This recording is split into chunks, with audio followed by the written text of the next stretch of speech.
International Webinar, and the Head of Association of Education Institution of Muhammadiyah University, Professor Dr. Harun Joko Prayitno. Morning. Respected speakers from Indonesia, Malaysia, and Australia, and all the participants. Assalamualaikum warahmatullahi wabarakatuh. Waalaikumsalam warahmatullahi wabarakatuh. Salatu wassalamu ala asyrofil anbiya'i wal mursalin wa ala alihi washabihi ajma'in wa ba'du. Ladies and gentlemen, we welcome to the first series of the fifth Profound Edu International Webinar Series, 20 June 2020. This webinar is conducted by the Association of Educational Institutions of Muhammadiyah University. Ladies and gentlemen, today we believe that Indonesia is being hit by the COVID-19 pandemic, which has an impact on many sectors, including the educational sector. So social distancing becomes a protocol that must be obeyed by the people over the world in order to avoid the impact of COVID-19. Therefore, the involvement of technology in the learning process now is inevitable. The transition from offline class to online class is very reasonable nowadays, such as the use of learning management systems like LMS, like Schoology and Google Classroom, and also the video conferencing like Zoom, Google Meet, and social media like WhatsApp to boost the quality of the learning process. However, at this time, many surveys indicate that students are feeling bored with the conditions of online classes. On the one hand, offline learning cannot be carried out temporarily because it avoids the risk of contracting COVID-19. But on the other hand, students' boredom about online learning needs to be considered more deeply. So we need an online learning design that is fun and can still improve the quality of the learning process.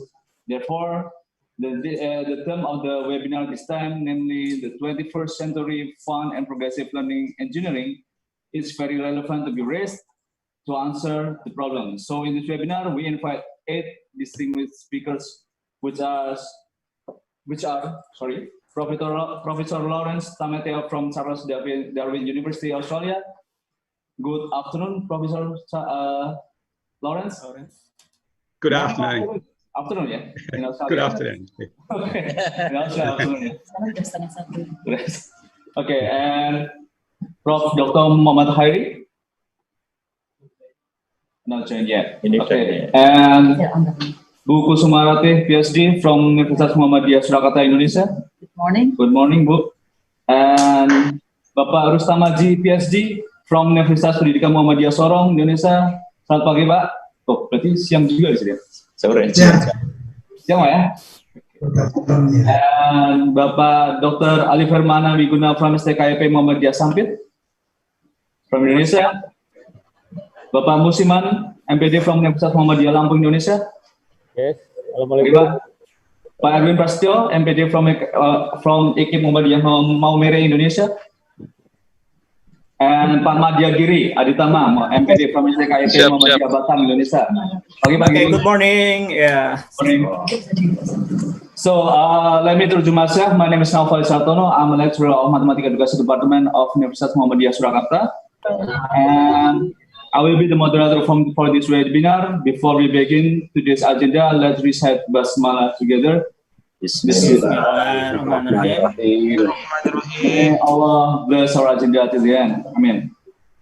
So let me read today's agenda. The first it will sing Indonesia Raya and Sang Surya, and after that the opening speech by Professor Dr. Harun Joko Prayitno as the chairman of the 5th Progressive and Fun Education International Webinar and the head of Association of Education International Muhammadiyah University, and also then direct to the participants through a link provided by the company. There is singing Indonesia Raya and Sang Surya, so all participants are invited to stand up. Stand up, please.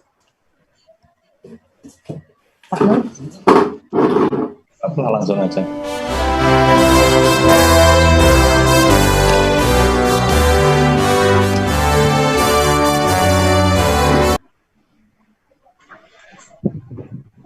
Is the opening speech by Professor Dr. Harun Joko Prayitno as the chairman of the 5th Progressive and Fun Education International Webinar and the head of Association of Educational Institutions of Muhammadiyah University. To Professor Dr. Harun Joko Prayitno, time is yours. Thank you, Mas Novel. Assalamualaikum warahmatullahi wabarakatuh. Alhamdulillahirobbilalamin. Wassalatu wassalamu ala Rasulillah wa ala alihi wa sahbihi wa mawalah. Good morning, everybody. How do you do today? Morning, Prof. Alhamdulillah. Alhamdulillah. Special good afternoon, Prof. Laren. Morning, Prof. Laren. Thank you so Good much. afternoon. Thank you so much for your join in this meeting. And good morning, Prof. Airi from UPSI Malaysia. Morning, Prof. Airi. And everybody, of course. One more again, thank you so much for your participant in this webinar. Sekali lagi kami atas nama Ketua Asosiasi menyampaikan terima kasih. Semoga pertemuan ini menjadi pertemuan yang bermanfaat untuk memaju gembirakan ALPTK PTM.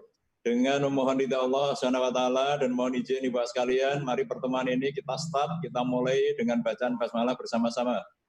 Bismillahirrahmanirrahim. Thank you so much.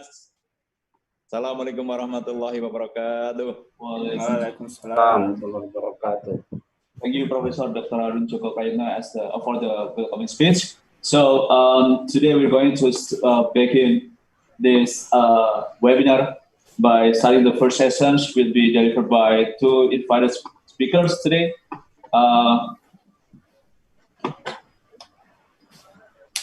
The first speaker will be Professor Lawrence. Before he starts the speech or the presentations, let me read his curriculum vitae. Associate Professor Lawrence Muhammadiyah is from the College of Education, Charles Darwin University. Lawrence is an Assistant Dean in Education Future in the College of Education at Charles Darwin University and former Head of School Educations. He enjoys developing Windows applications and exploring machine learning with CNML.net. Correct me if I'm wrong. So You got it.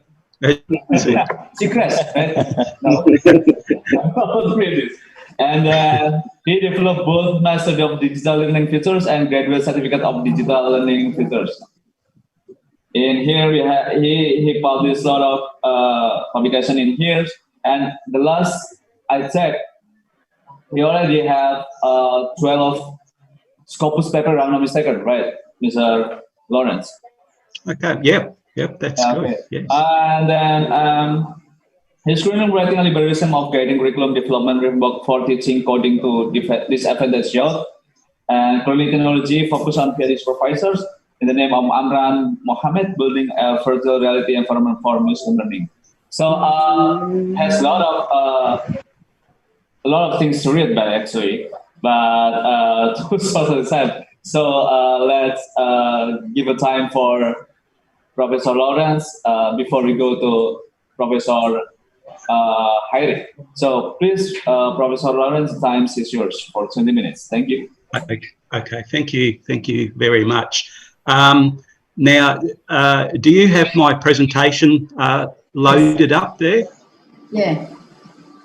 Okay, so we might start with that presentation. Belajar bahasa Inggris sampai mana nanti?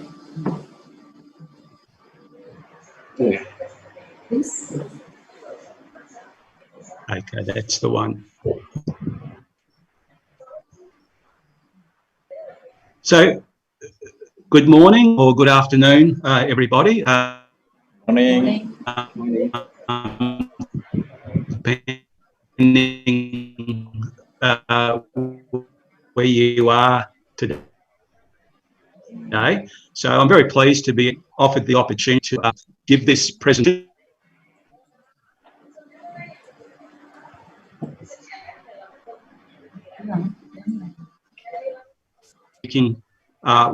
with many people who have lots of very good experience in this. Caramu bagus.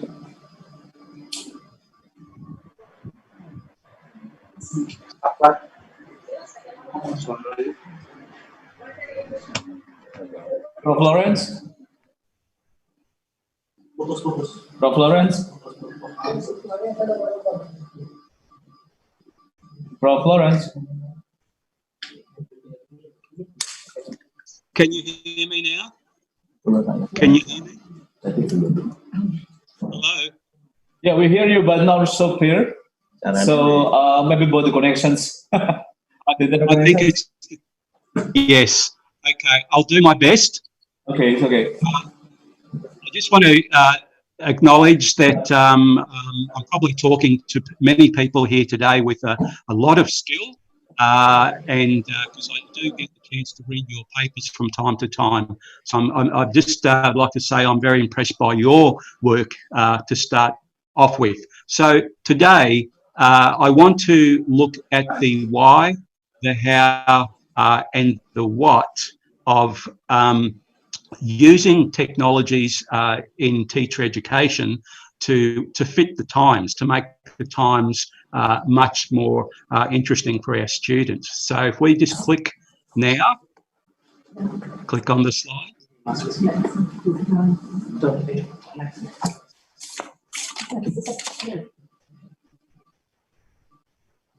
So let me see. So next. Next. Next. What's next? What's next? And next. And next. Next. Lagi. Okay. So this fellow here, you may not know him. He's a French sociologist, and his name is Jean Baudelaire.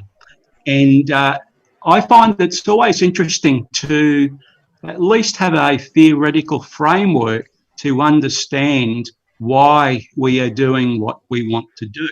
And in this instance, what we want to do is to use a range of digital technology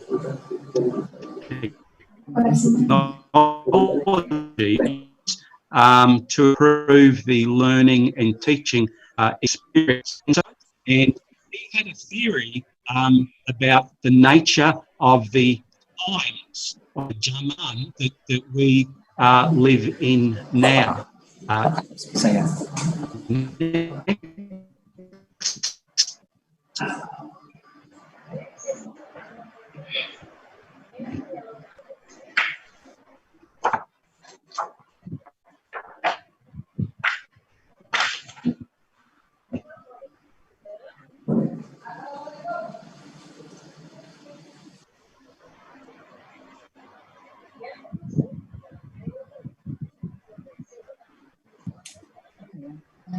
Prof. Lawrence? You with us?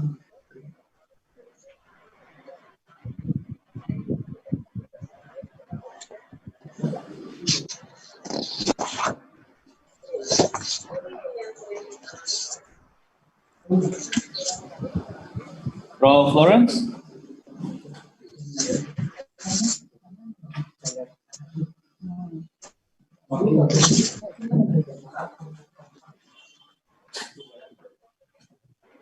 Prof. Lawrence?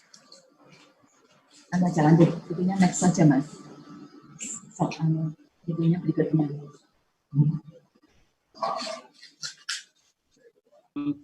Sorry about that. I think I've got a bad connection here, so I'll keep moving on quickly. So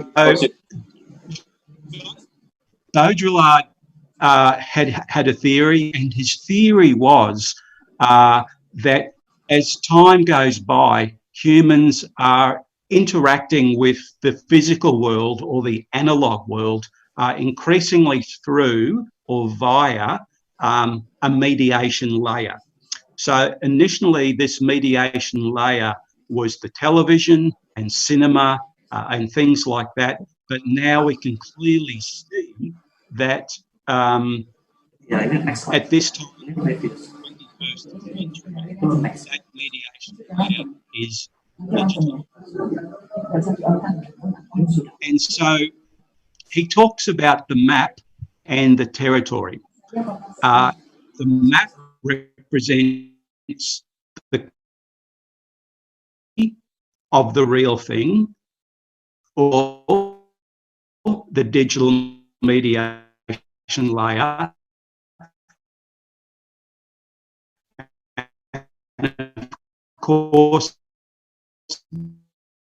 the territory is the real live in the map. And you can see this in a economy. We play Android games and things like that. So that's something I'm going to come back to in a little bit of time. Next slide.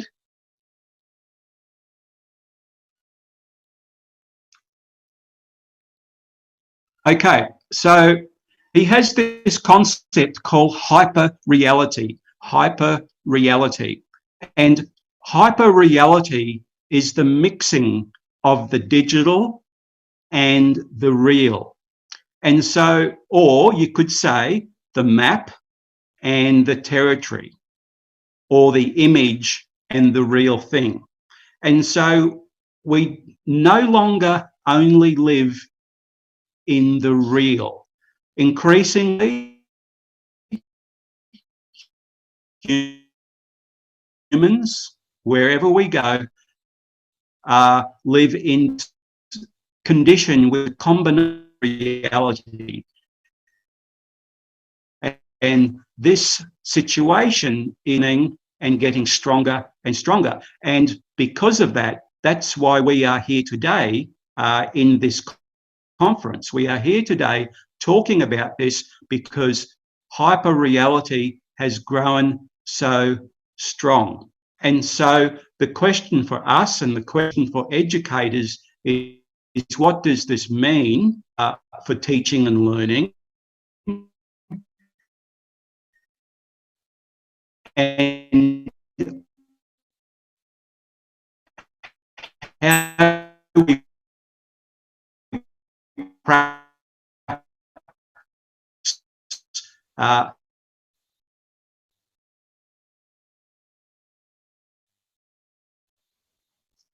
next slide.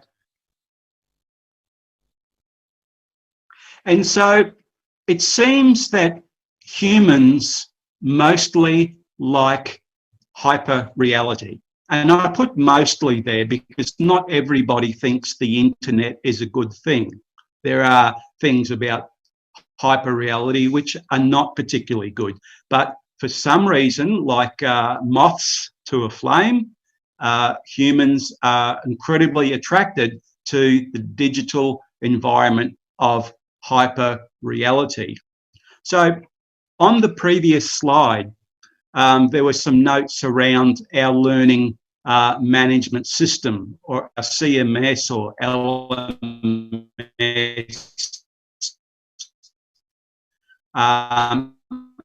If we can just go back to the previous slide, lessons to the students. And that is a fairly standard thing these days.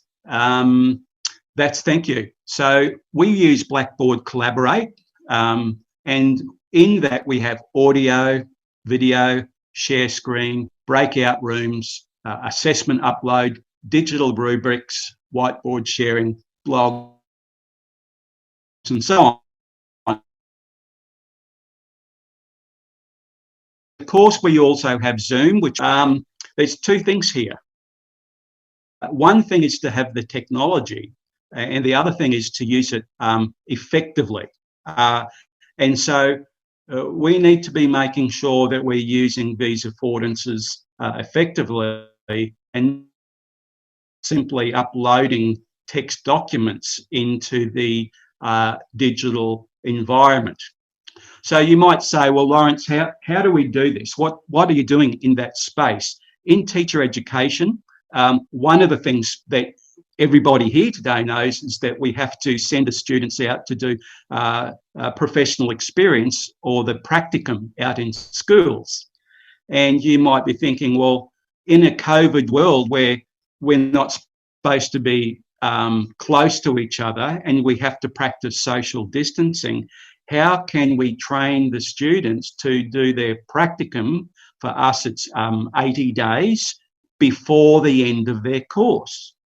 And so we went to the government with a proposal to use a simulation environment, and the government said, yes, you can use that for some of the practicum.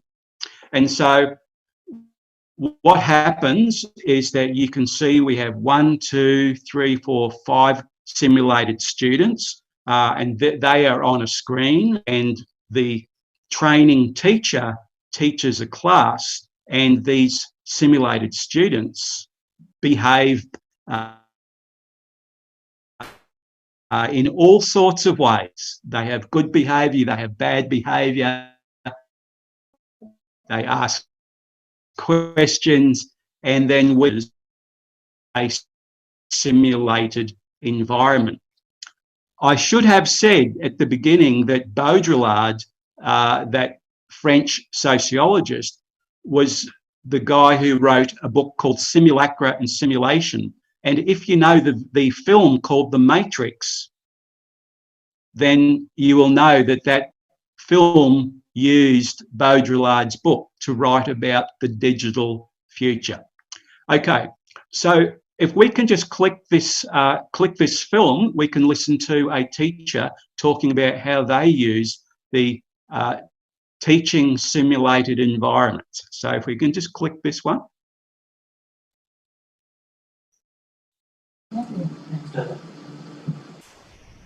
Suaranya enggak.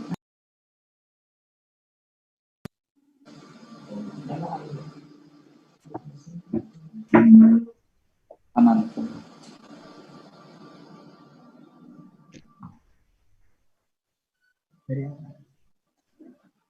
Bagian kanan. Titik. Yang kanan more itu. Yang more. Nah, itu nanti turun ke bawah. Nah, ada share computer sounds. Bawah. Nah. That the big national push is to make it synchronous. We have a human loop in the background, so students go in, practice, rehearse the art of teaching, get a video at the end of it, reflect on it, see how they went, and then go back in and rehearse again. This is technology as the classroom. This technology is it's so advanced now, so you go into the class but it feels like you're in the classroom because you're teaching, you're not even there. Murdoch is the first university in Australia or in the Southern Hemisphere to be trying this simulated environment. We're pretty excited about that. The big national push is concern for students being prepared for schools. We believe that by including this in our programs that we're going to better prepare our students for real classrooms by practicing first in a virtual classroom.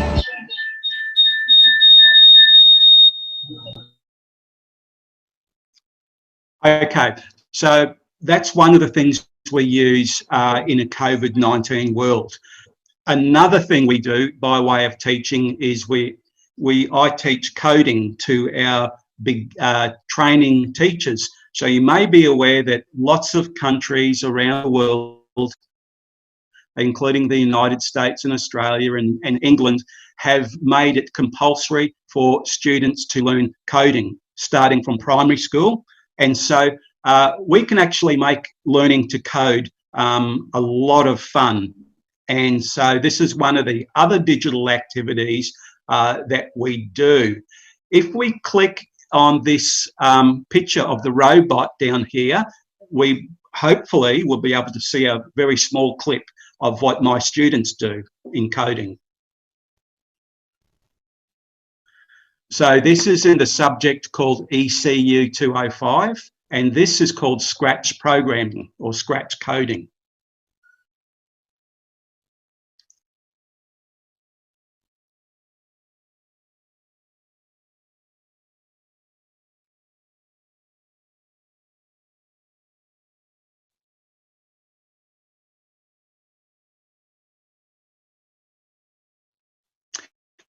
No, that's okay. If that's not working, that's fine. I think for primary school children, and when they become teachers, they will be able to go into the classroom and teach their students how to program in Scratch. Okay, next slide.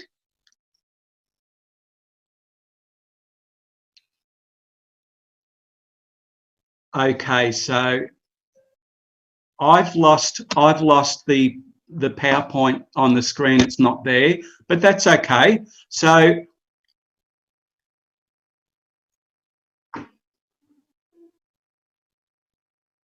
that's it. Number 16, I think, is where we're up to. So the other thing we do is we also teach our students to learn how to code up a very simple web page as well. So they learn how to teach a bit of web HTML, more advanced students. So that's this one here. So that's just an example little project that they did, and they looked at the positive and the negative aspects of teaching. So that the subject that they have to teach is called digital technologies. Next screen.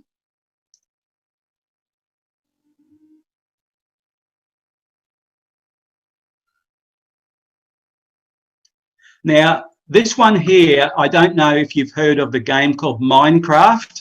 It's very popular in many, many places. And so we not only play Minecraft, but we also teach our students to be able to teach coding Minecraft. So they have a lot of fun playing, and they can also become creators in this game by learning to code and change the game for themselves. So that's 3 examples of teaching with innovation and digital technology. And the 4th one we have here is building computers. So not everybody at our university is on campus because we are an online computer. So not everybody can be in my classroom and disassemble the real computers that I have in my classroom, the analog machines. So what we do is we all buy this computer building simulation software, and it's very cheap. Even in Australia, it's very, very cheap. And so we engage in a range of teaching and learning activities using the PC building simulator software. I won't play this video here. You can do that at your own convenience because it'll probably make my system stop again. So next slide.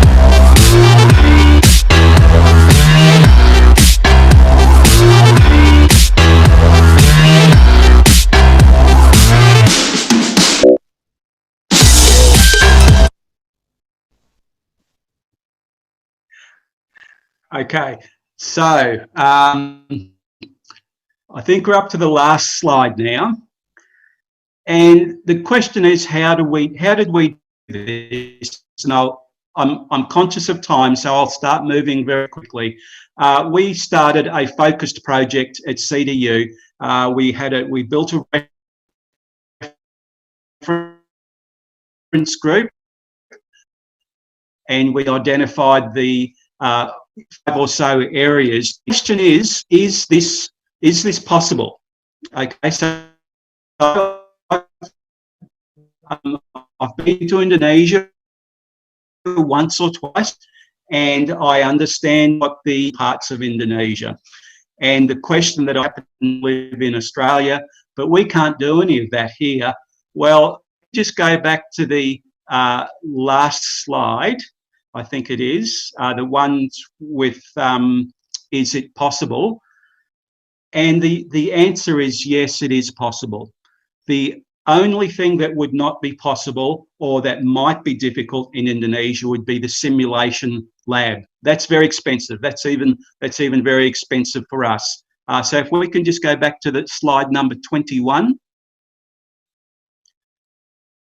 So slide 21. And so all of those other things are possible. We need to have students that have laptops or computers. They don't have to be new ones. They don't have to be powerful ones. And you do need a good internet connection, because most of those activities are actually free. They're hosted online, the coding and so on, and they're all free. So I run a project in Bali at the Surakarta Learning Centre, where I started a program to teach coding to children, youth, young people living in rural Bali. So they were, you know, anak petani and so on. And now they are, well, let me say, before COVID-19, some of them had jobs, and they picked up a lot of skills that were valuable on the market. Unfortunately, COVID-19 has changed a lot of that, but we hope when COVID-19 finishes that they will be able to go back to the market with their digital technology skills and do wonderful things. So in conclusion, today we've had a look at some of the theory explaining the nature of our digital world. We've had a look at what we do at Charles Darwin University, and we've looked at 4 real or practical examples of teaching with digital technology. Last slide, next slide. That's it. And so because of the COVID virus, many of us are being asked to accelerate our engagement with the digital. And I guess, yeah, our experience is that we do need to make the learning experiences relevant and fun. We need to go beyond uploading text with WhatsApp and things like that, and to branch out a little bit and to engage with 21st century learning and digital affordances, which, you know, to prepare our students for the world that they're going to enter. So with that, thank you very much.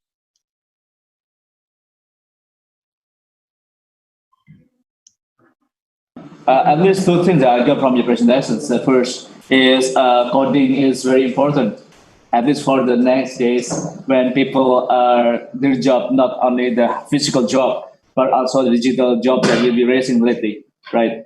And the second one is that technology mastering is a must.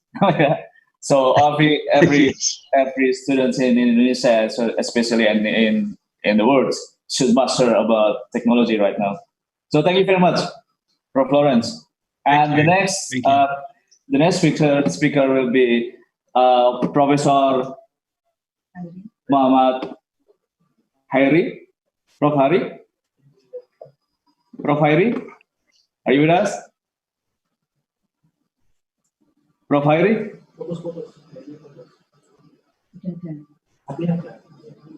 Prof. Hairi?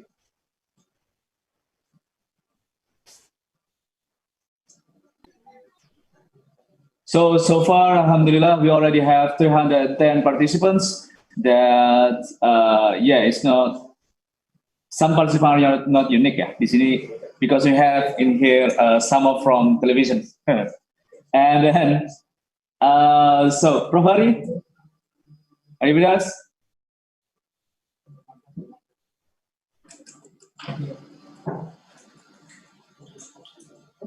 Okay, while waiting for Prof. Hairi, so what if we go to question and answer? Okay, so while waiting for Prof. Hairi, because the connections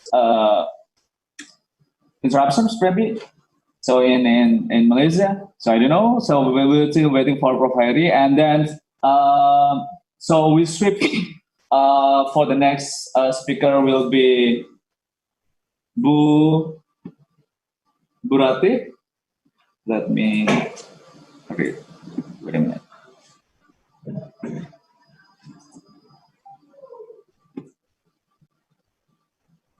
So, okay. So before Burati starts her presentations, let me read her curriculum vitae. So his full name is Kusumorati PhD. He was graduated from for doctoral degree. He was graduated from Charles Darwin University, Australia in 2017, right? 2017, and I have many research regarding to EFL, to evaluate about evaluations, about optimizing group work presentation through peer participation evaluations, and he also published a lot of paper and books in here. Like I've counted about 6 books, and so 6 books, and was a lot of conference paper in here. So, for instance, like in here, for the last one is Journal. okay. Wait a minute. Oh, she also awarded some scholarships. The last one is recipient of doctorate degree at Journal of Higher Education Postgraduate Scholarship by Ministry of National Education Indonesia, and she is recipient of Siti English Language Scholarship sponsored by the Northern Territory Government of Australia. And the last one is recipient of prestigious International Research Station Scholarships, and that was a CISM.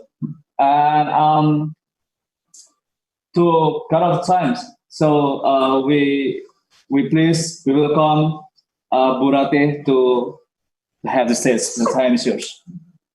Thank you very much, Pak Novel. Assalamualaikum warahmatullahi wabarakatuh. Rabbi Sroli Sadri wa Siri Amri wa Datami Lisani Yakul Koli. The Honorable Chair of the Associations of Muhammadiyah Education Institutions, Chairs of Muhammadiyah Education Institutions in Indonesia, and the Honorable keynote speakers, Professor Lawrence Tamatia, Prof. Muhammad Hairi from UBSI, still on the way here, and Bapak Dr. Rustamaji from Unimuda Sorong, Bapak Dr. Wiguna from Muhammadiyah Sampit, Bapak Musliman from Muhammadiyah Lampung, Bapak Erwin Prastia from Muhammadiyah Maumere, Bapak Madya Giri from Muhammadiyah Batang, and all webinar participants. Okay, thank you very much for joining us. At this special occasion, I'd like to share some ideas on challenges of preparing for autonomous teachers, and I focus on professional teaching practice and new normal era in Central Java, Indonesia. Next. Here is the outline that I'm going to present. There was this introduction, so I'll tell about a little bit of background and then some issues in preparing prospective teachers during COVID-19 pandemics, and then the implication to professional teaching practice and undergraduate programs, and I'll end with conclusions. Now let's start with the background. There are many issues that underpin the background. First, I'm deeply concerned with the phenomena in which students from various education levels didn't fully get the opportunity to have online learning during this pandemic, COVID-19. Following later, I will share the reflection of the headmasters and teachers to show this inequity. As addressed in Sustainable Development Goals, it is imperative for equity in quality education and in learning opportunity. In fact, during this pandemic, there is inequity, indeed, that needs to be addressed, which indeed can be seen and experienced clearly during the COVID pandemics. And I'm also concerned with the statements mentioned repeatedly in regard to the Indonesia quality education outcomes that need to be developed as advised by UNESCO through its policy recommendations. Well, in this digital era, technology and media are very important, very significant to transform, to reform the tradition of learning and teaching. And it is challenging for teachers and prospective teachers. Actually, since 2000, UNESCO has advised the importance to integrate ICT in the learning process to enhance quality of education system. And it is also responded nationally by the government regulations number 32 to 2013. Before that, Indonesia's national education system in year 2003, and then with national education standards that promotes the use of technology to support students' learning, and then the decree of Minister of Education and Culture 2020. It is imperative to have infrastructure on technology and informations and communications. Next. Just a minute.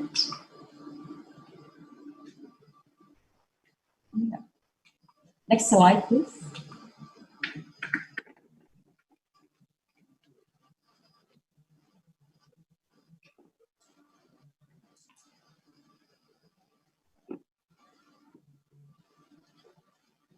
Just a minute. Okay. We've passed this. Next.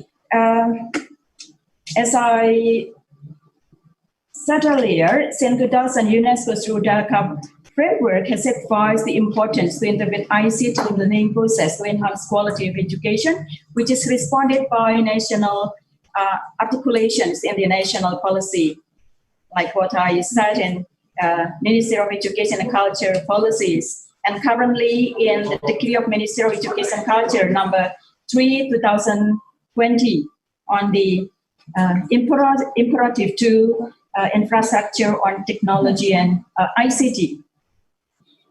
And it is also responded locally in institution levels.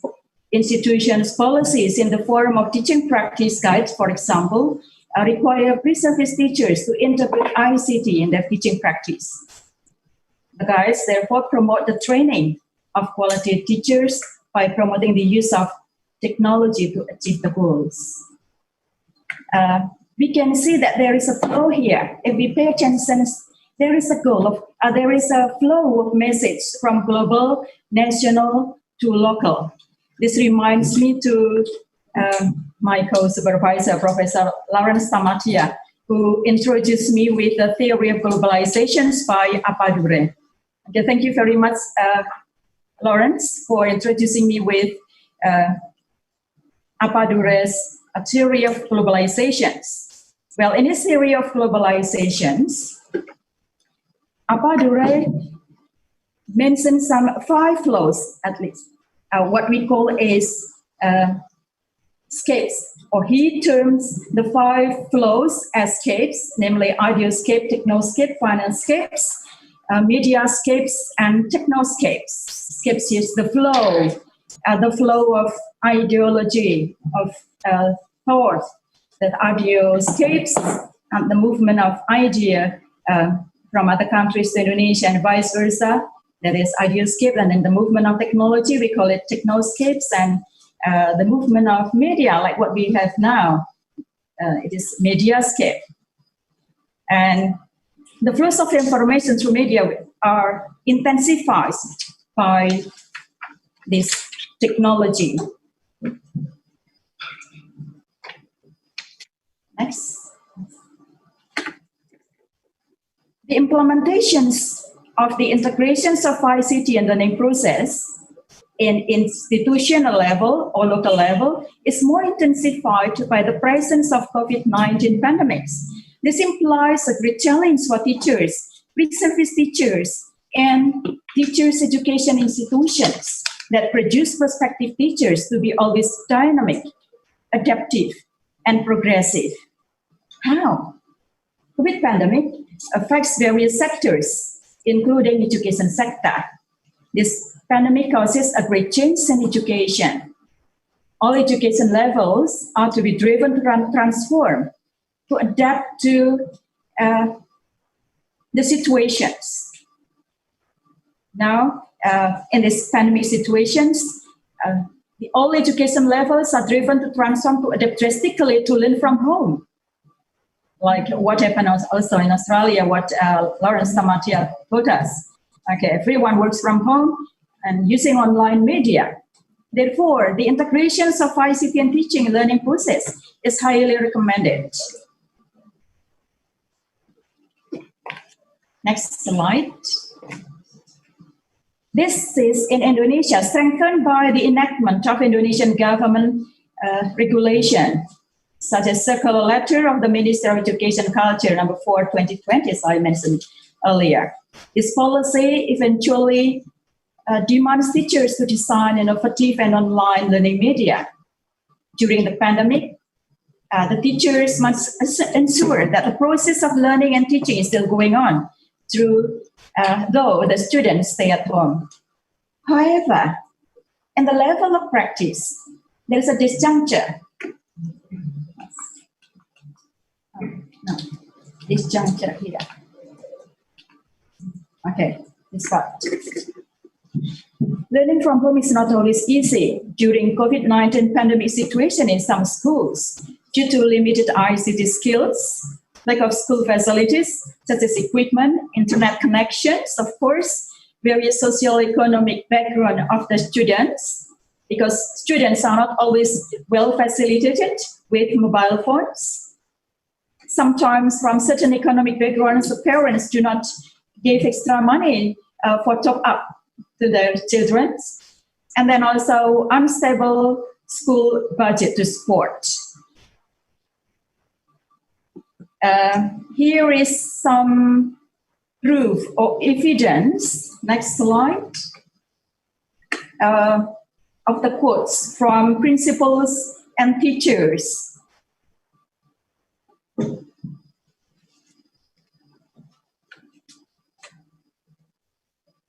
It shows that not all activities could be done because of the unexpected situations.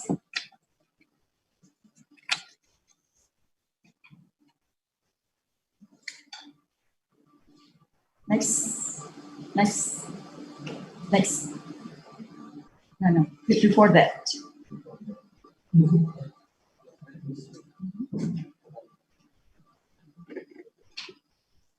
Okay, this juncture, still afterward.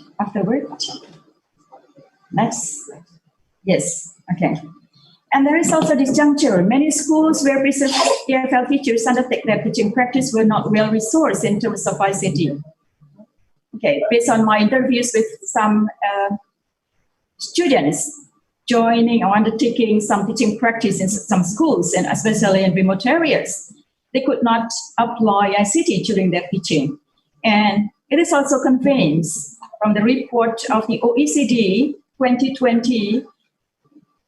I'm a little bit shocked with this report because nearly half of lower secondary school teachers are not familiar with ICT and teaching, and 25% school principals reported as a shortage of digital technology for instruction. And almost 1 in 5 schools, around 19%, doesn't get sufficient internet access. All right. There is also a challenge, another challenge for reservist teachers facing Society 5.0 and 21st century skills in disruptive era. Entering Society 5.0, students should be prepared to have critical, analytical thinking and developing creativity. Next.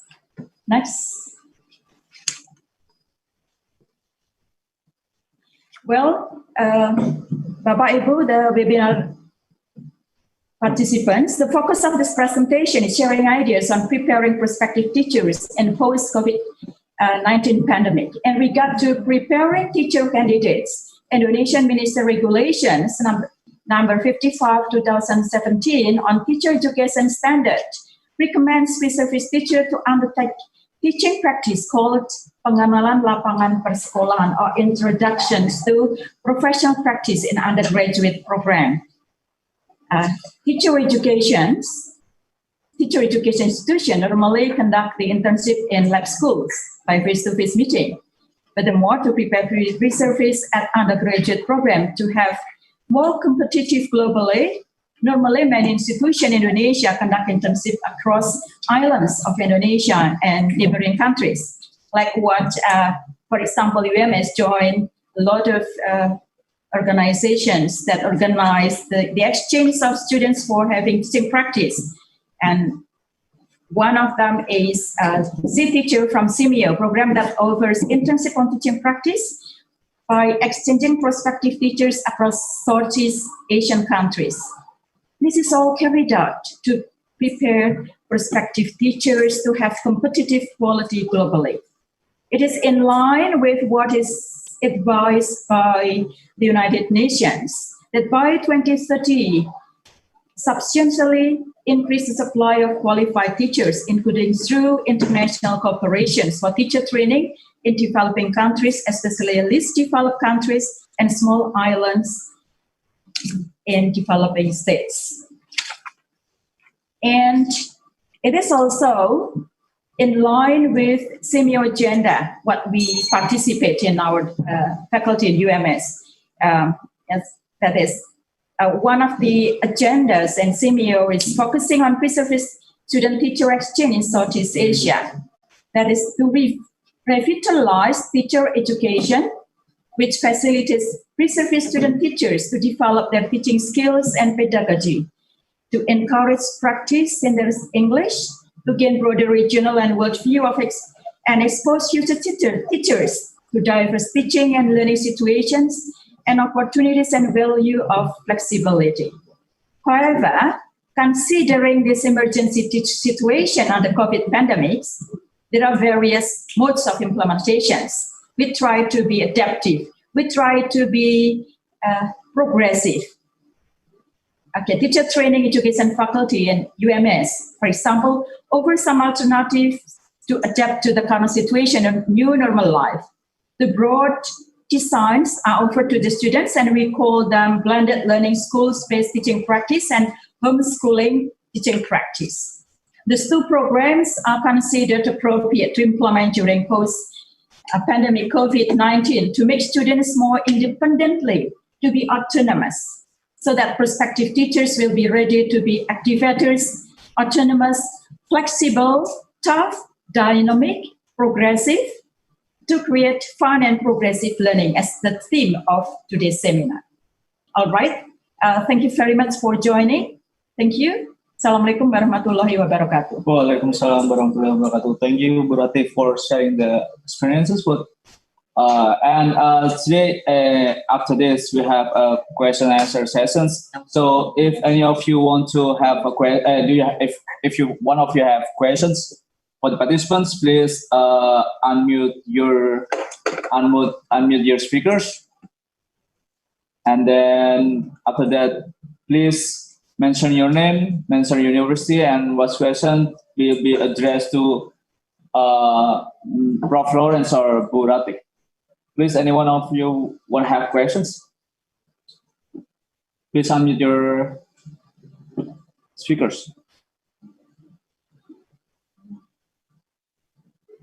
So the question can be delivered in Bahasa Indonesia or in English, so we'll help you to translate in English if you want. But if you Bahasa Indonesia, it's okay. Please.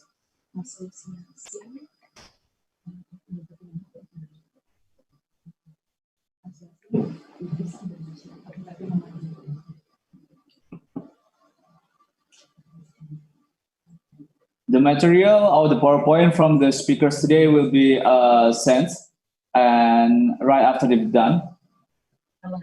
Yes. So any one of you have questions?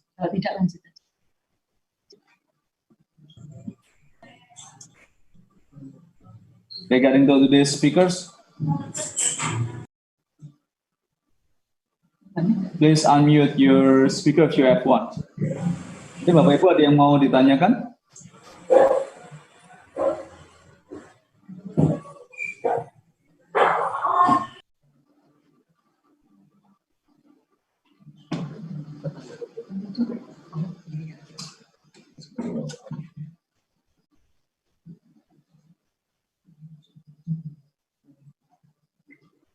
Bapak Ibu ada mungkin mau ditanyakan? Kalau tidak ada, mungkin kita bisa lanjut to the second sessions.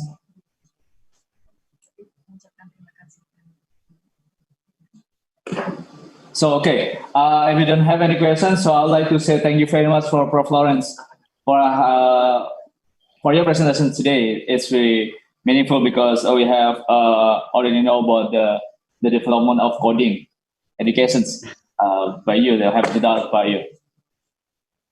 Thank you very much for having me. It's been my pleasure. Sure. Okay, so maybe in the next agenda we can have collaborations in terms of research or any kind of collaborations. we will for the collaborations, Prof. Lawrence. And I'll say thank you very much for Burati for the presentation of sharing sessions for the experience. Have the voice PPG, right? Okay, thank you. You're welcome. So, okay, so thank you very much. So we're stepping to the next sessions. There will be, because we already have Prof. Hairi. Are you with us? Yeah. Alhamdulillah. How are you? I'm fine, Prof. Hairi. So how are you? Meet you again. Okay, so the next sessions we will have Prof. Hairi, and then we will have let me read first. Oh, Bapak Rustamaji, PhD, and we will have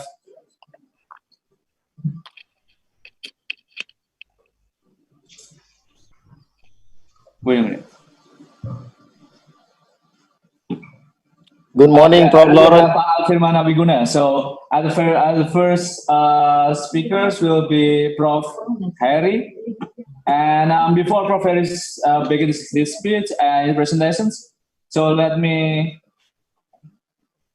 read his curriculum vitae for this one. So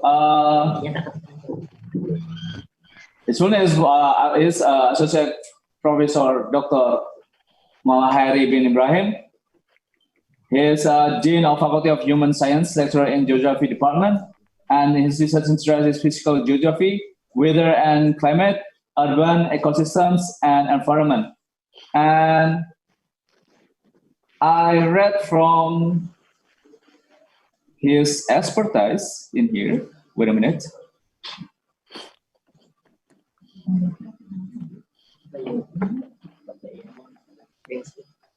Wait a minute. Yeah. Prof. Hairi published 18 books, if I'm not mistaken, Prof. Hairi, right? Yeah. 18 books, and he published hundreds papers. Yeah, 253 papers. So that was awesome, Prof. Hairi. And to cut off the times, so please, by time is yours. Okay, thanks. Assalamualaikum. Good morning to Prof. Lawrence, especially for my colleague Prof. Harun today. Hope our chairman today to open my slide, please. Peter, oh yeah. First page. Fida, first page. Yes, and last one. First page.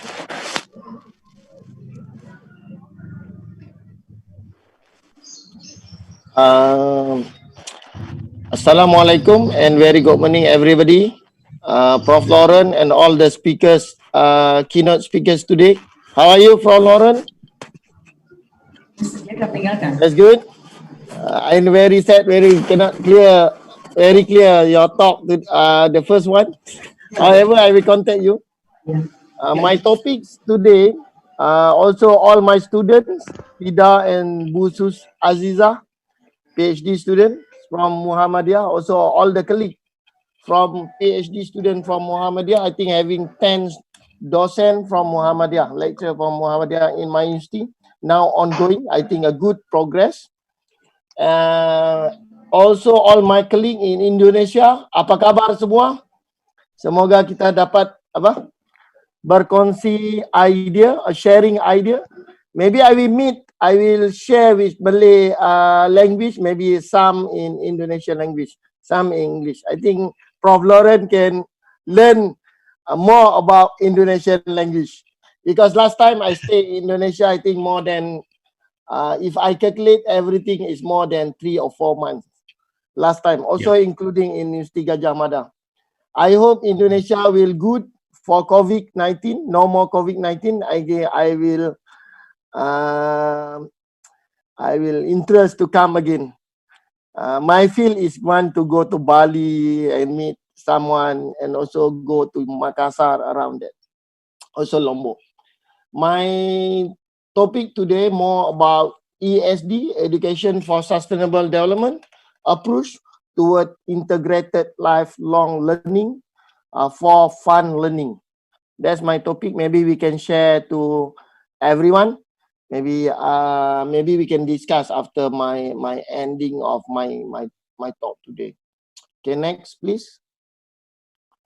The first one, maybe what I want to highlight in my speech today, this is the issue now. When we talk about disaster, I think the learning about disaster, I want to highlight the issue about disaster. After that, I will go to everything about the environmental issue, and then I will show about what we need to do about SDGs, and then the end one, what the SDGs in United Nations target now. Last time when I go to Okayama, Japan, we get something to sharing. And then the end one, I want to conclude everything about SDGs. How the SDG, we're having linkages with the integrated lifelong learning for the fun learning. Maybe next, please. This is the flow. My speech today, more about introduction, disaster, type of disaster, about natural disaster, maybe about a simple human approach, about disaster experience, contribution ESD, how ESD having, what I mean is having linkages with the lifelong learning, because everyone learn until they die, right? From learn, right? That means we need to approach lifelong learning to everyone now, because our education is going wide for geography, especially when the disaster coming also in Malaysia, in Indonesia. Now we look how the COVID-19 spread every country, everyone up like culture shock, want to run anyway when COVID-19 are running and stay at home or run away. That is the situation. Okay, next please. The next is, I think everyone know about this SDGs goal, having 17. For today, maybe more about education, also more about communities, also about the goal of 17. I think this for now, to focus my topic more in goal 4, goal 11, and goal 17 overall. Next, please.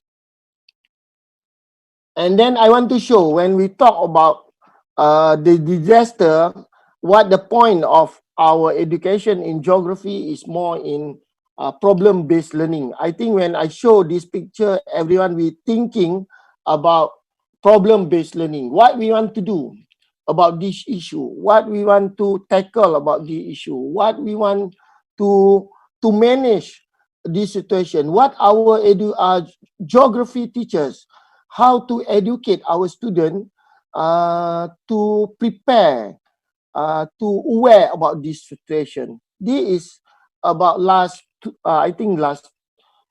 years. Last 3 years. I will show the new current problem. Next, please. This is the global issue, I think. On 10 June 2019. I think this is the global issue. I think everyone know about this. Also, all the lecturer and docent know about this. I think we need to think what our contribution about problem-based learning approach, what we need to do to our student, what the approach we want to do. One thing is this I want to highlight. This is the current issue. Next. And then this is the, I think, last 4 years issue about ecosystem and desertification, how the situation affect to our people. What geography student do it, not only teach in the classroom, but we need how we can teach our student in their life. There's also the lifelong learning. I want to highlight the issue. Next, please. And then I think this is the current situation. I think last year on June, how the situation in the world, how the situation, our temperature increased in especially in Rome, Madrid, Paris, and Milan. I think not only in Paris, Rome, and Milan, everywhere. That how this year, that's why we need to think how we can educate our students, how our activity in school, how we can educate our teachers, our community, how the education teachers can educate our people. That is the one point about problem-based learning. Next, please. This is situation in France. I think I want to show in France. You can see how the summertime in France. Next. Next, please. In Spain, I think. Next. In Spain, I think more in 40 in Kuwait, 52 point. Next, in India, you see how the North India, usually in North India having Himalaya. Everyone know about it. But how the north of India increase the temperature actually during June. That means May, June, July, there is hottest day in every country. How we can tackle this problem-based learning. That is we need to think, not only think based on our syllabus in the book, but how we tackle our community, our student. That means everyone learn about this. That means we can reduce our disaster. Next, please. There is situation in Tokyo, 41.1. Then how after this Tokyo, the Japan declare as a natural disaster. Next, please. I think this is not only in Spain, but having a big problem in Australia. I think this problem, I think everyone know because they're having a lot of news in Australia about this. How we can educate our student, our community, our retired people to learn for the lifelong learning about this and prepare everyone. That is our job. We need to plan the teachers. We need to plan our student. This situation. Next, please. I think the situation now, our environmental already changed. Either the natural disaster or we are the people change our environment. This is the issue about ethics. How our teaching about geography having ethics to educate our student become a good person for the futures. That's why I think we need to have the ethics in geography. At the same time, we have a fun learning. Not only a fun, but we need to have the ethics. We need to add the ethics for our student. Next, please.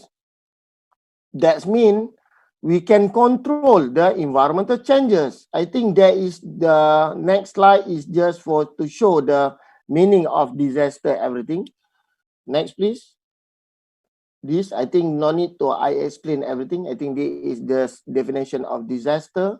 And in what situation the disaster for loss of life, because I know Indonesia having earthquake, everything, because Malaysia having having a flood, monsoon flood, either the flash flood, everything is impact our community.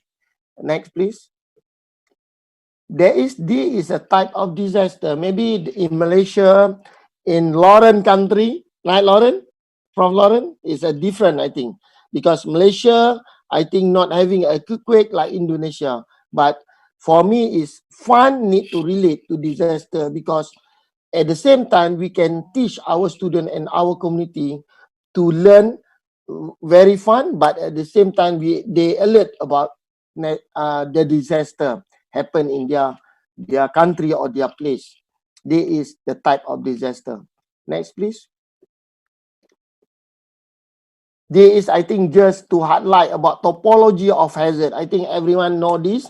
Maybe I think Malaysia also having an experience last time having chemical release from industrial waste. That after that having air pollution, everything in Sungai Kim Kim. After that, the effect to the community. I think how we can educate our student to alert everything. Okay, next, please.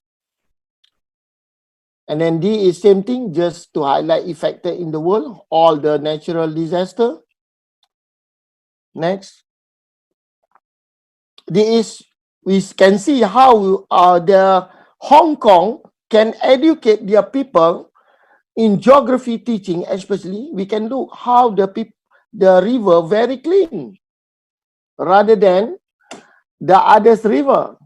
You see, pollution river issue, clean river, SDGs approach. How the SDGs and geography education can giving their contribution to ensure our people like this. We can teach our students, we can teach our teachers, then how we can educate our people, especially in school. Next, please. Same thing. Next. There is case, I think last time in Malaysia, Johor, I think case of how the industrial throw away the waste, everything, industrial waste, and then affected to the student. In Malay, Prof. Lauren, we can see the affected to all the primary student, because the primary school beside the river. That's, we not educate in the school, but we need to educate in school, inside the community, beside the school. That is our job as a teachers. That means teachers very important to educate everybody. Next, please. Same thing that is happen. Next. Next.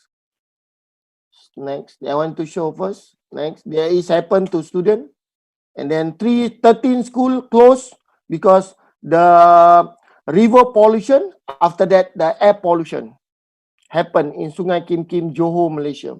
I think everyone can reach in Google everything, and YouTube, they will show everything.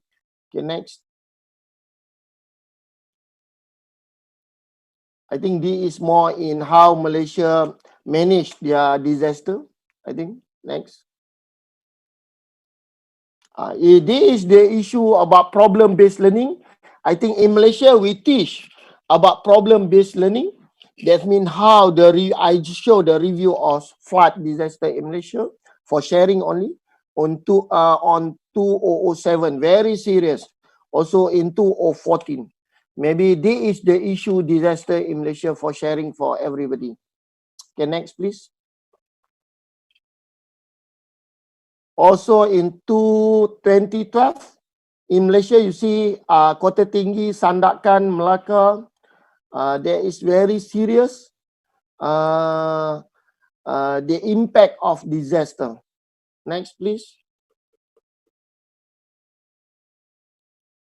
This is on 2014. You see how the stadium, football stadium, like the swimming pool. See, Prof. Lauren, how happened in Kelantan, Kota Baru. You see how the pump station, we can fishing there. That's how we can educate. to alert our situation. That means I want to ask all the teachers, we need to think about this problem-based learning approach. Okay, next please. Also see how the river, the Temerloh, you see the Temerloh, spelling Temerloh is half.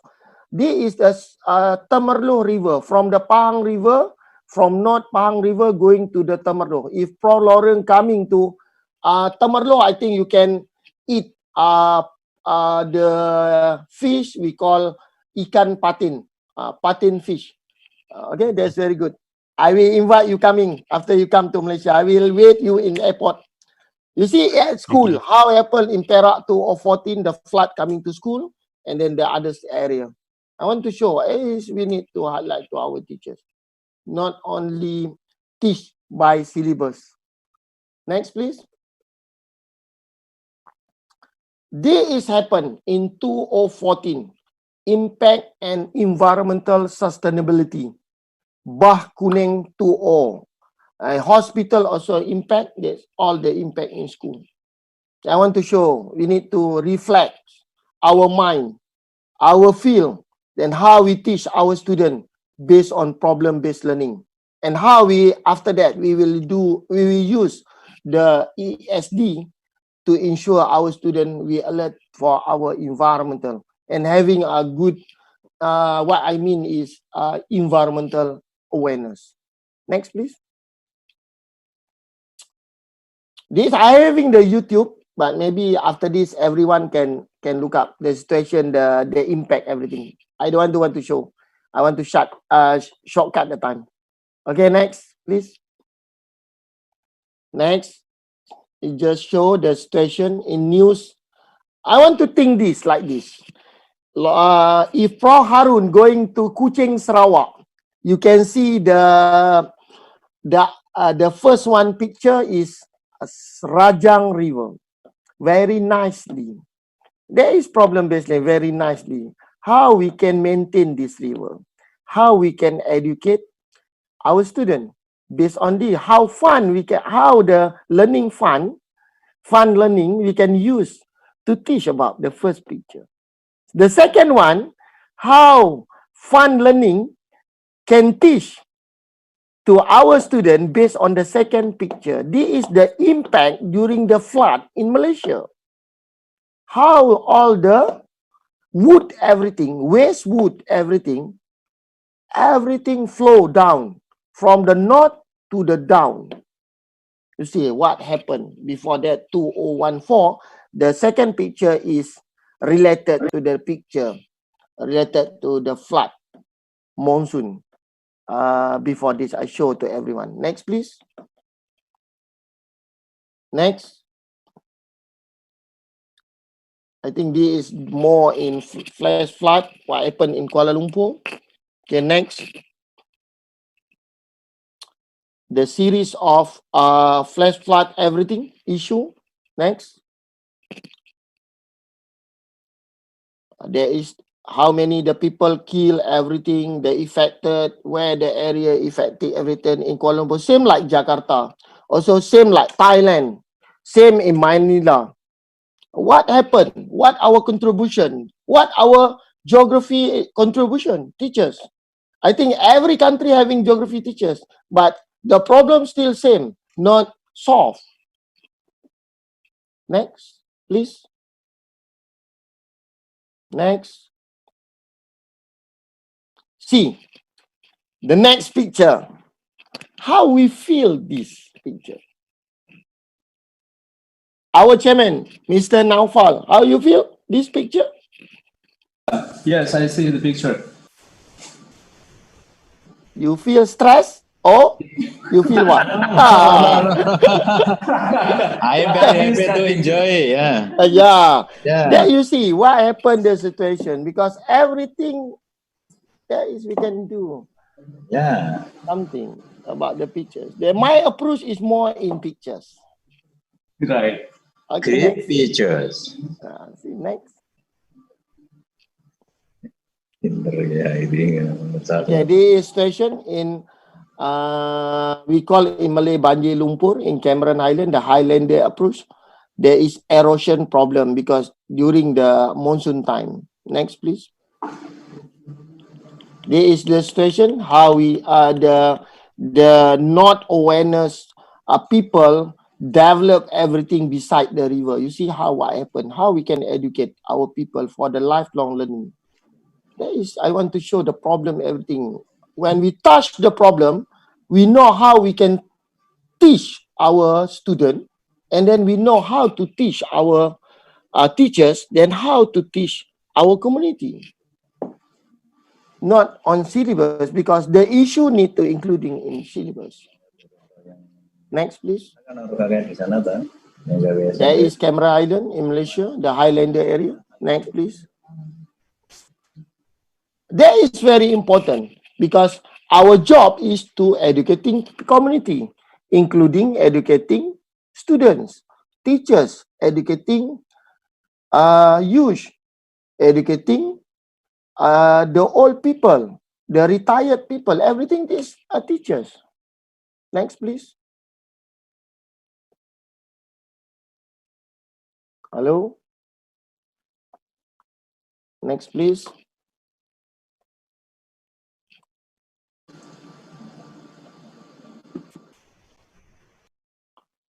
I think this I reflect against all the audience, all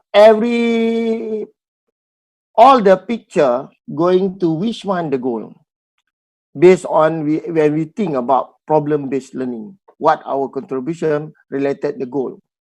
I think everyone can think that they will choose for their own which goal they will go through. Next, please.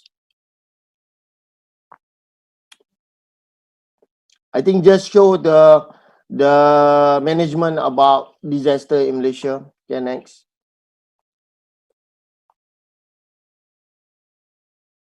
See, this is I want to show what's problem in the city, because what our contribution as a teachers when we teach in the city.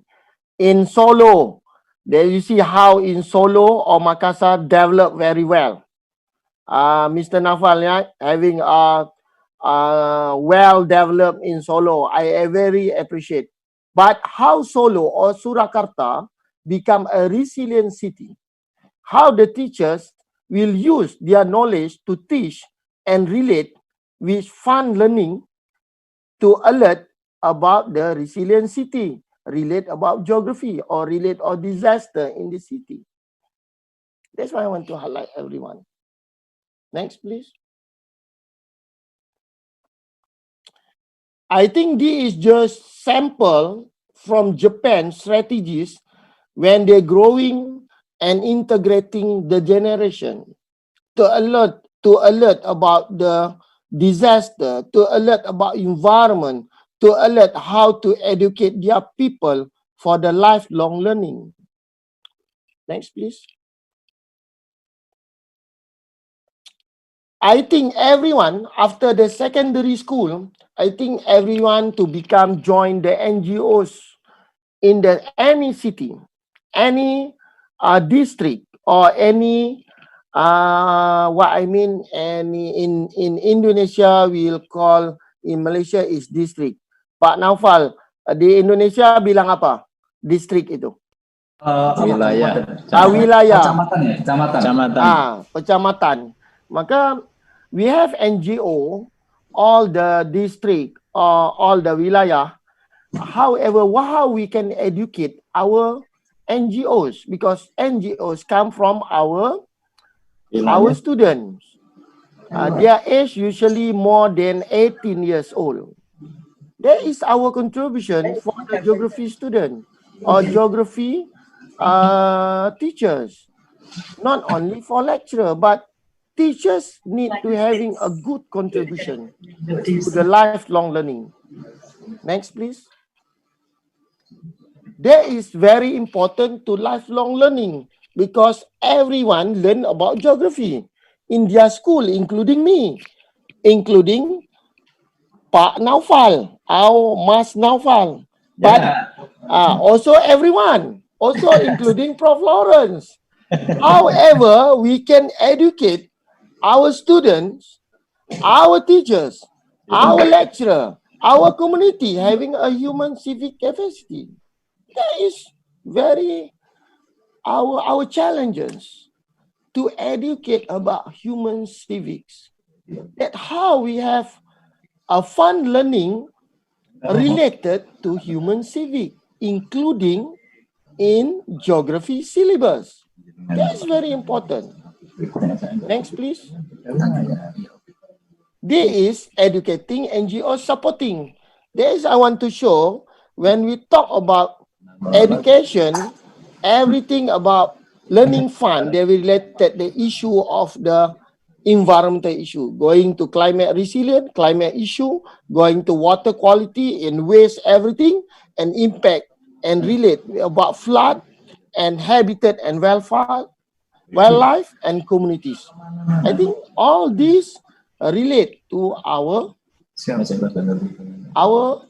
teaching approach. Next, please. Education for SDGs, ESD, Education for Sustainable Development Goals. Next, please. You see, in Malaysia, we have targeting for early childhood. You see, we try to educate starting early childhood. And then we go for the quality primary education and secondary. And then we go to all women and men. And then we will going increase the number for adult. And we will develop the skill, technical and vocational, also entrepreneurship. I think this is our approach for sharing for everyone in Malaysia. Next, please. I think everyone know about this ESD basic philosophy, everything approach for the learning fund. I think we need to explore everyone. This is our goal, our field, like we see the forest picture. That is our field. I hope everyone having a feel like me. Next, please.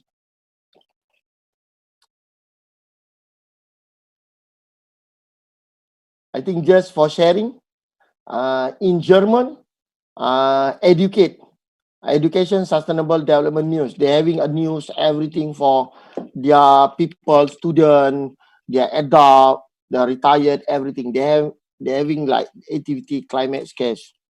Okay, next, please.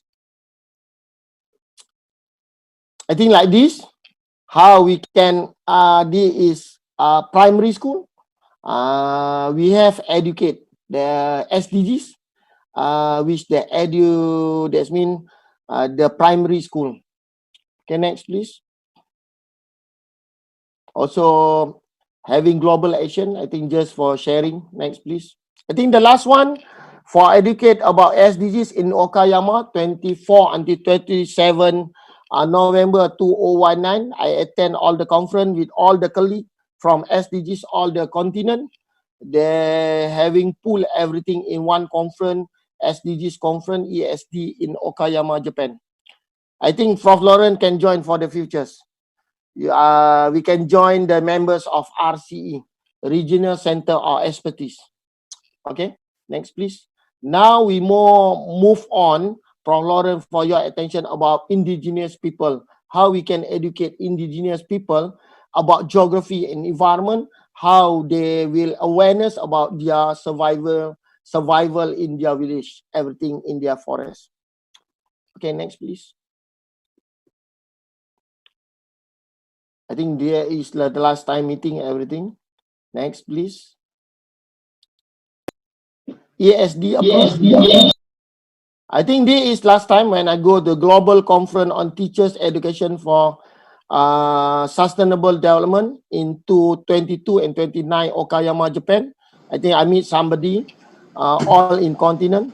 I think maybe Prof. Lauren know someone in my conference when I joined this conference. This is from Canada, everything. This is everyone come to Okayama in Africa, Nigeria, Somalia, everyone. Also included in Asia Pacific. Also all the teachers registered with United Nations. Okay, next please. Prof. Harry, maybe 1 more minute. Okay, I will conclude after this. This is the new. Now, education for sustainable approach already recognized with the United Nations. That means they're having a framework from the Asia Pacific ESD teachers, having a framework, having a proposed competency for the virus domain or subdomain, having a blueprint, also having strengthened about ESD teachers. I hope every teachers can register for futures with United Nations, and then every university can register, become RCE, Regional Center of Expertise, ESD Center, then they will join the United Nations. Their office having Southeast Asia in Bangkok, also having in Tokyo, the main office of ESD. Next, please. I think this is all the capacity for facilitate learning. I think I don't need to explain everything. I just show. After that, I will give my source, my PowerPoint. That means you want to what we need to do. That means about ESD, pedagogies, teaching, learning, approach, competency. We have the tolerant about uncertain, system thinking competency. All about teachers. How the teachers can do it and improve their skill for become a good teachers, on not in school, also including for their communities for lifelong learning. That is very important. Pak Naufal giving me 2 minutes. Please, Okay. 2 minutes. Next, please. My ending now. That means the plan, you see, the plan is short-term and long-term planning. That how we strategize, United Nations strategize the short-term, you see, the short-term, middle-term, and long-term, wish home and supporting resources. That means the teachers, we need to having a good plan how ESD can having an approach to teach geography student alert about environmental issue, not including in school, but including all the communities, to manage all the environmental issue to reduce the disaster problem. That is our contribution. Next, please. And then this is the framework model of collaborative and constructive leadership. All the teachers need not only having a networking with the teachers, but also need to having the engagement with community and society. That is the model. We need to develop our teachers, because our teachers very near to which the student having their family. That means our teachers nearby with their communities rather than the lecturers. That's why the teachers of geography like a model, having a model collaborative and constructive leadership. That is we need to our teachers, having to connect, capacity to connect, collaborate and engage to everyone for the lifelong learning, to develop fun learning. That's very important, to touch environmental issue like disaster, like flood, like earthquake, everything about environmental issue. Next, please. There is the model, I think the last one, about capacity to continue, to learn and create. I think having innovate, having transform and reinvent. Next, please. And then this is, I think everyone know the club, everything, ESD student, everything. Okay, can develop and generate. Okay, next, please. This is the framework. Last time I joined Okayama to sharing everyone. We have I think already have institution level, national level, and international level. I think this is a formula, the teachers' education for sustainable development 2019 during the end of 2019 statement from Okayama. That's my job, is to sharing everyone to educate everyone. I hope our goal is SDGs, everyone same like my goal, same like the others. Next, please. I think same like our spirit like this. Okay, our spirit like this. Next. Contribution to building resilience. Okay, just a lack communication. There is the problem, everything. Next. It's going fast. There is more in issue. Next. More in how communicate, engagement, everything. Okay, next. There is community resilient. How resilient our community. There is geography, teachers, challenge. Okay, next. There is more in how resilient our teachers can want to respond quality of life, their surrounding, everything. Next. There is building community, including teachers, innovation and technology. How we can build resilient community, including teachers. Next. Public participant, civic capacity and climate change, adaptation in cities. There is also public participation, including geography teachers. Next. That's public participant. Okay, next. Quite long. Okay, next. Just skip. This is a conclusion from the private capacity. Traditional, maybe. The issue. Next. I think more in governance. I think just want to show the teachers about how they're having linkages with non-government about climate planning, everything, the issue. Next. Non-government for the urban climate issue. Okay, next, please. This just for adaptation for citizen and non-government organization, NGO. I want to show how we co-production with urban climate adaptation when the teachers are having linkages with citizen and non-government organization like NGOs. Next, please. Partnership. I think the teachers need to having the partnership within their community. Leaders in local also need to have how we can teachers having collaborate with the local leaders. That's having a partnership. Okay, next, please. Okay, next. Just refresh. I think just to show the last one, what we do it in Malaysia. SDGs initiative. Next. I think they're ending now. Next.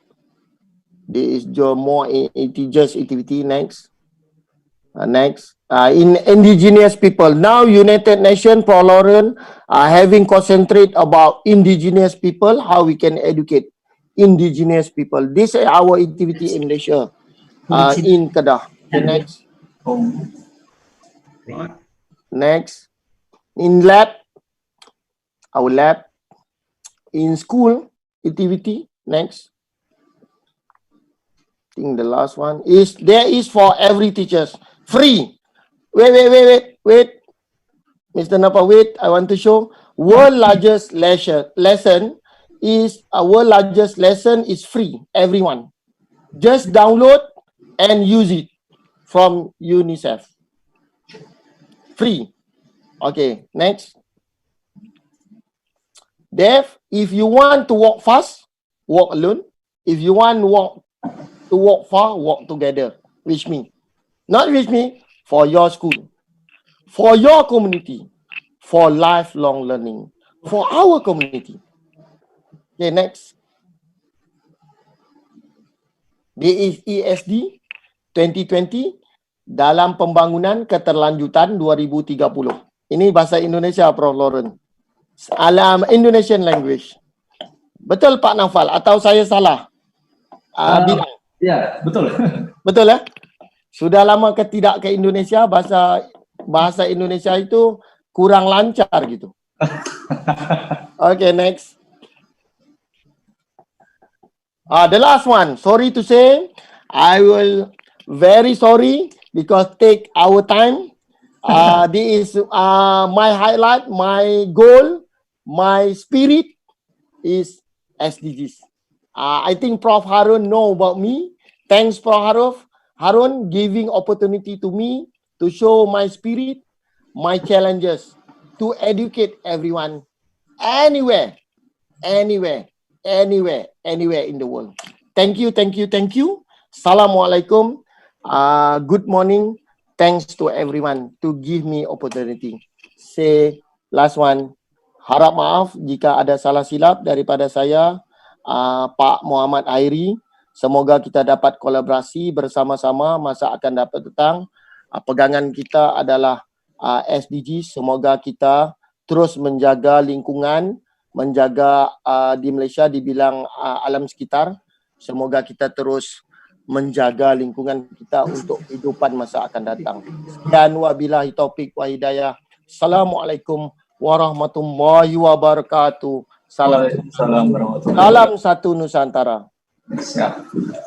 Thank you, Prof. Harry, for the comprehensive presentations. And I believe that today's people already miss the nature.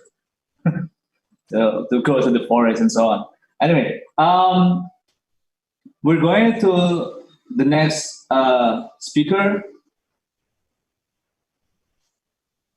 which is Bapak Rustam Haji. Bapak Rustam Haji, are you with us? Yeah. Okay, before Bapak Rustam Haji begin his speech, I'd like to share his curriculum vitae. So, Pak Rustam Haji was born in Pontianak 1 November 1956, and he got an award as a Tokoh Perubahan Harian Republika 2018, and he was graduated as from doctoral degree from Universitas Pendidikan Sultan Idris, Malaysia, and he has a lot of experience in working as organization and experience in working experience, and he also established many schools. I guess it's more than like 20 schools based on his curriculum today. Okay, to cut off the times, so please, Bapak Rustam Haji, the times is yours for 10 minutes. Sorry. Okay, thank you. Assalamualaikum warahmatullahi wabarakatuh. Alhamdulillahirabbil alamin. Asyhadu an la ilaha illallah wahdahu la syarika lahu, asyhadu anna Muhammadan abduhu wa rasuluh. Allahumma shalli ala Muhammad wa ala ali Muhammad. Qala rabbi shrah li sadri wa yassir li amri wahlul 'uqdatam min lisani yafqahu qawli. Saya hormati Profesor Lawrence, Profesor Muhammad Bu Kusumo Ratih, PhD, Dr. Ali Fernama, Pak Musliman, Pak Erwin, Pak Mardiatiri, ya semuanya saya muliakan, serta seluruh partisipan yang saya banggakan. Di dalam Al-Quran, surat Al-Imran 104 menjadikan Muhammadiyah berdiri. Watakum minkum ummatu ya'taquna ilal khair wa ya'muruna bil ma'ruf wa yanhauna 'anil munkar wa ulaika humul muflihun. Ini mempunyai filosofi mengantarkan kita sebagai pribadi maupun institusi. Assalamualaikum. Ya. Ya. Jadi Oke. Ya. Kawan. Akan mengantarkan kita pribadi maupun untuk meraih keberuntungan. Adakanlah di antara kalian sekelompok umat yang mengajak kebaikan, mencegah kemungkaran, janji Allah mereka adalah orang-orang yang mendapat keberuntungan. Ini janji dari zat yang tidak pernah ingkar janjinya. Jadi tentunya kita harus imani betul dan kita amalkan. Di samping itu ada di dalam surat Al-A'raf 96, walau anna alal qura amanu wa taqaw la fatahna alaihim barakatin minas samai wal ard. Ini juga janji Allah yang bisa mengantarkan pribadi yang beriman untuk meraih keberkahan. Ternyata dua janji ini tidak ada catatan. Harus di tempat tertentu, harus di Jakarta, harus suku tertentu, harus budaya tertentu, harus sudah tua. Nah, ini menjadi inspirasi bagi kami untuk berbakti di tanah Papua. Antara lain kami telah melakukan kegiatan literasi bagi SD sekolah dasar yang ada di jauh di daerah pedalaman di Papua Barat, dan syukur alhamdulillah dengan berbagai macam tantangan yang menarik, maka sebelum adanya intervensi, maka di sekolah tersebut hanya 15,7% yang bisa membaca. Nah, hanya 15,7%. Nah, ini di kabupaten. Kami sekolah intervensi yang bisa hanya 15,7%. Dan syukur alhamdulillah setelah diadakan intervensi bisa mencapai 85%. Jadi 85% untuk sekolah yang kami intervensi. Artinya apa? Artinya apa yang bisa kami lakukan, dilakukan. Kami tentunya berkolaborasi dengan pihak-pihak lain yang sangat berkompeten, antara lain pihak UNICEF yang kami telah terbukti selama 6 tahun ini menjadi mitra terbaik di tanah Papua. Dan alhamdulillah itu menjadi mengangkat derajat SD-SD yang ada di pedalaman yang awalnya 15,7% saja khusus untuk sekolah yang intervensi. Kalau ini data untuk kabupaten, sehingga kabupaten juga terangkat menjadi sangat tinggi, yang awalnya 60,36% tidak bisa membaca dan turun tinggal menjadi 29,43% yang tidak membaca. Nah, yang menarik ternyata di pedalaman yang awalnya sangat kecil persentase membaca menjadi 80%, bahkan lebih baik daripada SD yang ada di dekat pusat kota Sorong, yaitu SD yang di dekat kantor bupati. Nah, ini sangat menakjubkan. Nah, Bapak Ibu sekalian, partisipan yang saya muliakan, di dalam surat Ar-Rahman juga ayat 60, hal jazaa'ul ihsani ilal ihsan, sesungguhnya tidak ada balasan terhadap sebuah kebaikan kecuali kebaikan. Maka untuk mahasiswa kami berusaha untuk menebar kebaikan, menebar fun, menebar kesenangan, menebar happy. Kami juga senantiasa setiap hari menebar kebaikan-kebaikan, dan syukur alhamdulillah pada 3 hari lalu kami telah mendapatkan pendaftar ke 1001 3 hari yang lalu. Kalau hari ini pendaftarnya sudah 1087. Jadi 3 hari yang lalu kami mendapat pendaftar ke 1001, dan ini sangat menakjubkan karena jumlah yang akan masuk di kami Universitas ini ternyata melebihi jumlah alumni SMA, SMK, madrasah aliyah yang ada di kabupaten kami. Mungkin ini di Indonesia mungkin baru pernah terjadi sebuah perguruan tinggi yang ada di kabupaten dan dia mendapat mahasiswa yang jumlahnya lebih besar daripada alumni semua SMA, SMK, dan SMK yang ada di kabupaten tersebut. Nah, padahal kami perguruan tinggi kami ini kalau diukur dari titik nol itu perguruan tinggi yang paling jauh dan paling mudah.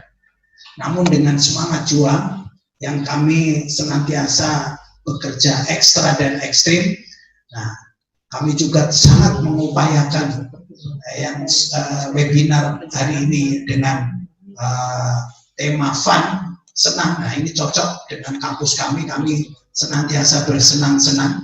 Nah ada kapal kami, terus ada sekolah yang di sebuah pulau yang sangat indah, terus ada juga kami membuat sebuah island, sebuah pulau yang sangat indah. Nah, alhamdulillah ternyata luar biasa peminat alumni SMA, SMK untuk mendaftar di perguruan tinggi kami. Mudah-mudahan ini bisa memberikan inspirasi bagi teman-teman khususnya di perguruan tinggi Muhammadiyah. Sekian, terima kasih. Assalamualaikum warahmatullahi wabarakatuh.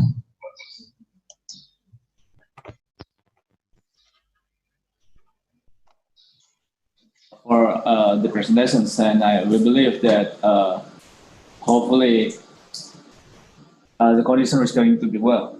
And the next presenter, the next speakers is Bapak Ali Firmana Wiguna. So, Bapak Ali Firmana Wiguna, you with us? Bapak Ali Firmana Wiguna, you with us? Bapak Wiguna?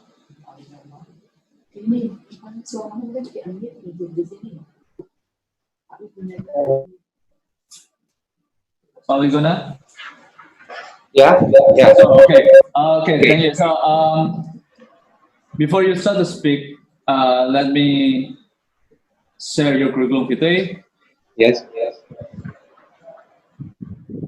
So his full name is Dr. Haji Ali Firmana Wiguna, and he was born in Sampit, Triapos, 1975, and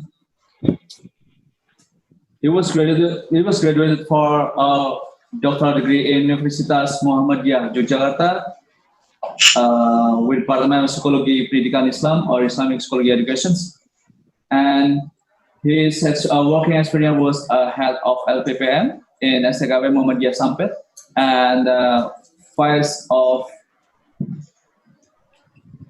bidang humas.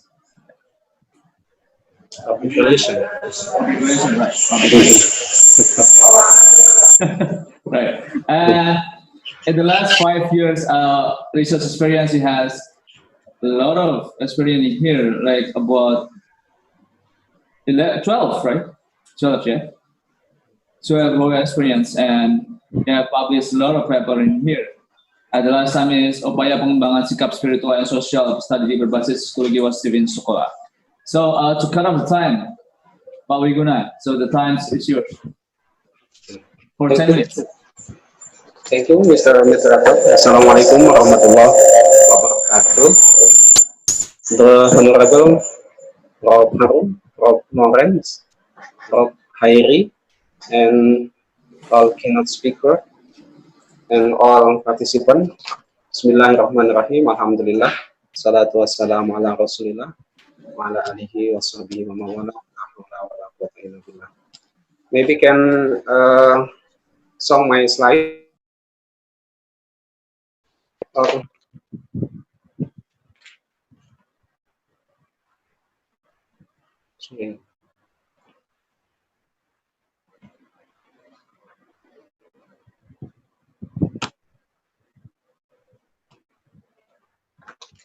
my presentation about the learning of progressive Al-Islam and Muhammadiyah oriented external article and poster.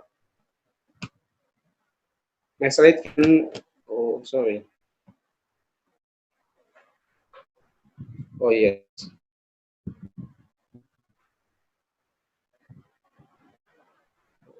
Okay.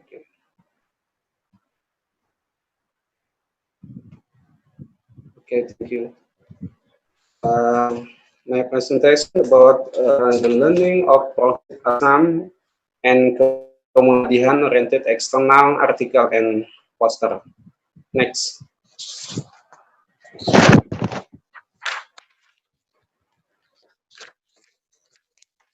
Next. Okay, table of content, introduction, method, result, and discussion, conclusion, references. Next. Please, next. Writing a publication script, introduction. Writing a publication script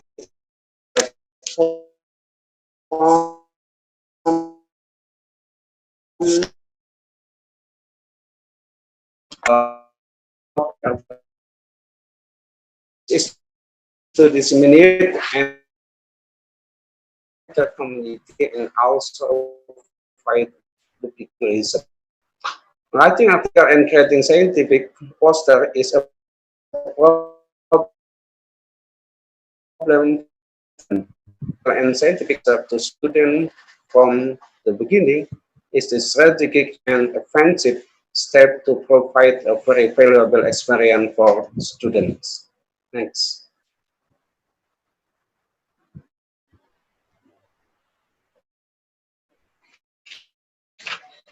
Publication script in the form of scientific article from a study is a must for a student before graduation. Sorry.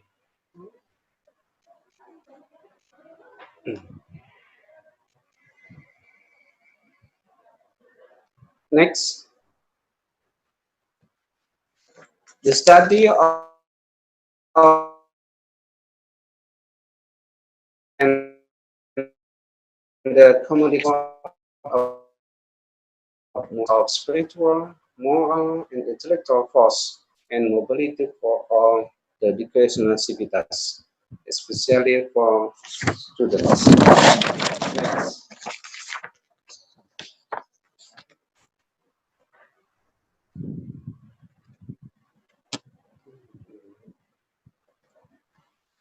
The subject of Al-Islam and Muhammadiyah, AIK 4, okay, was material about Islam and science. Students were given the task of creating scientific article and poster. The scientific article and poster is a research literature about a figure or a Muslim scientist, including Muhammadiyah figures. The external learning of this article and poster is expected to make progressive learning that characterized by appreciation for less experience oriented and moving progress.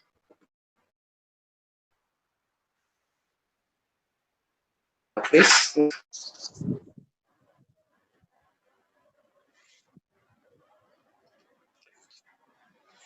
Problem: how are students response to assignment making article and scientific poster in the learning of Al-Islam and Muhammadiyah? Next.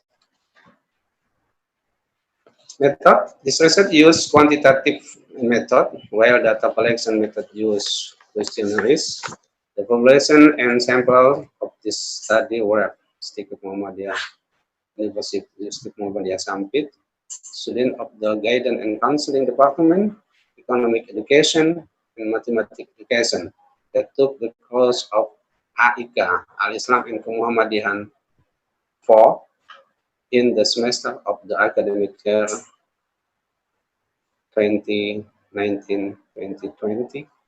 The type of students who are respondents in this study is following. Okay, next. Result and discuss.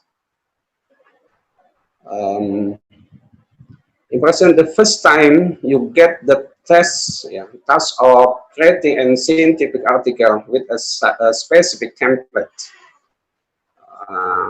Do not know 17%, very easy, no person.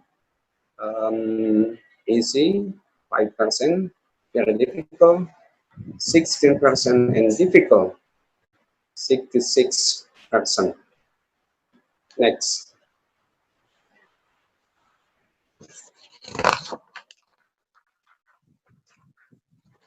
The impression the first time you get the task of creating a scientific poster with a specific template. Difficult, 66%, easy, 18%, very easy, 2%, very difficult, 14%. Now 0. Okay, next.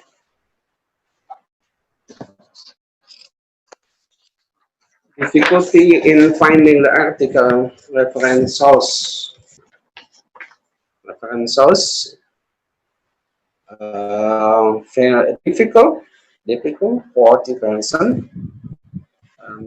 Very difficult, 14%. Very easy, 2%. Easy, 22%. And now 2%.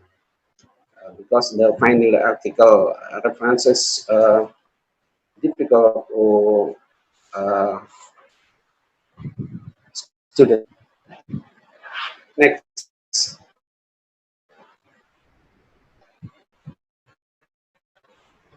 Let's discuss about the studying. So write an article using MS Word reference management.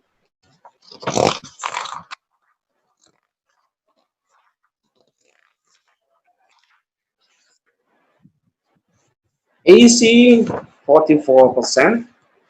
Very easy, 2%. Very difficult, 6%. And difficult, 40%. Do not know 2%.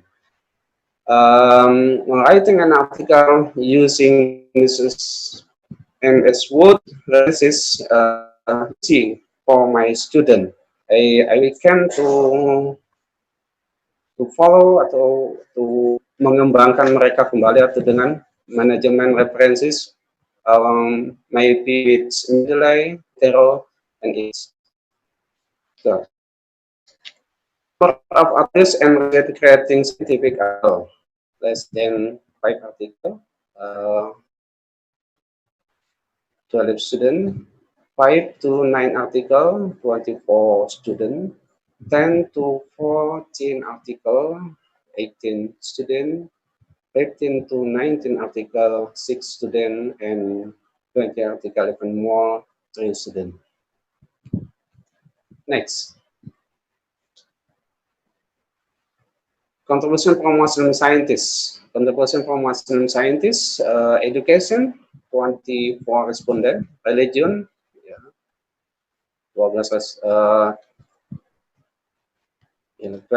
responden, Muhammadiyahan, 9 responden, economic, 7, philosophy, 6, medicine, 2, politics, 1, geography, 1.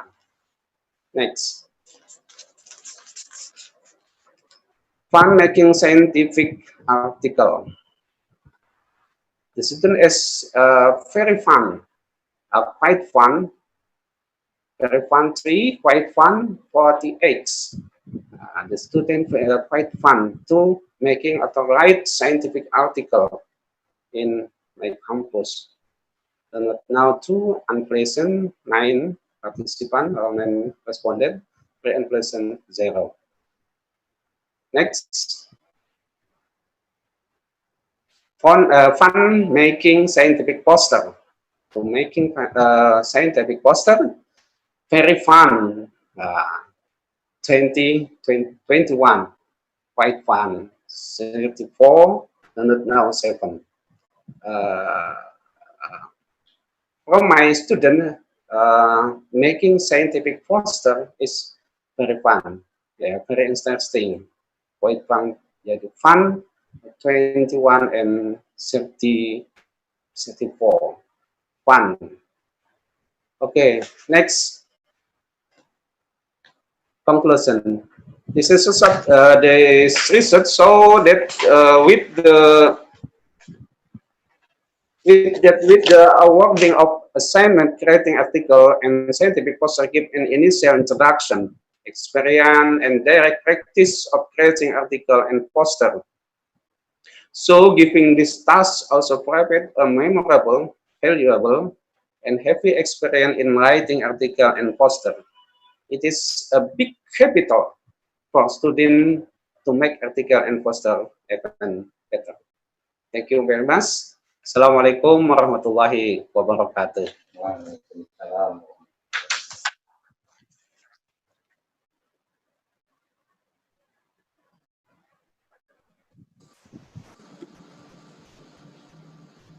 So we're going to have Q&A session. So any one of you want to have questions, please unmute your speaker. Because I found some in the chat. There is someone who want to ask question for. Sorry.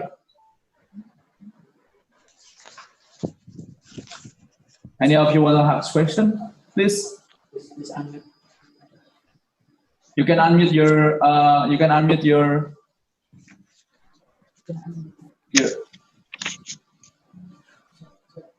Check. Anyone?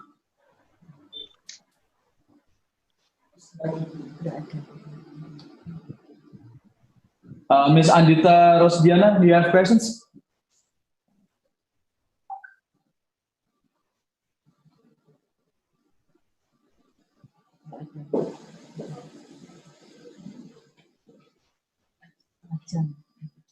Bapak Ibu ada pertanyaan? Kalau tidak ada pertanyaan? Excuse me. Oh yeah, okay. Please Yes, introduce yourself and from which institution you are. Okay, thank you very much. I'm Isnaini Adisaputro. I'm from Sorong West Jawa, especially for Universitas Pendidikan Muhammadiyah Sorong, Unimuda. I have a question for Ali Fermana. Yes. Yes. The previous speaker. Nice to meet you, sir. Okay, please. Okay. Talking about writing, this is the I think this is the hard skill for students, especially for a writing article. Do you get it? Yes. And then I have a burden to make the students to involve them or invite them to write an article. Not talking about article, but for a paragraph, the students feel hard to write this. So my question here, how is your way? Yes, how is your way to involve them or prompt them, especially for students, to write article? Yes, how you can influence them or how you invite them to make their to motivate them and then to invite them and to make their writing fun, because writing article is hard for the students, especially for the high level student for the 8th semester, I think. So can you share your way or your experience to leading them to write easy article? Okay, thank you very much. Okay, thank you, Ms. Naini. The question is for Pak Wiguna, how to motivate students to write an article in a fun way. Can I say it like that, Ms. Naini? Yes. Sure. So, is there any questions for the other participants, please?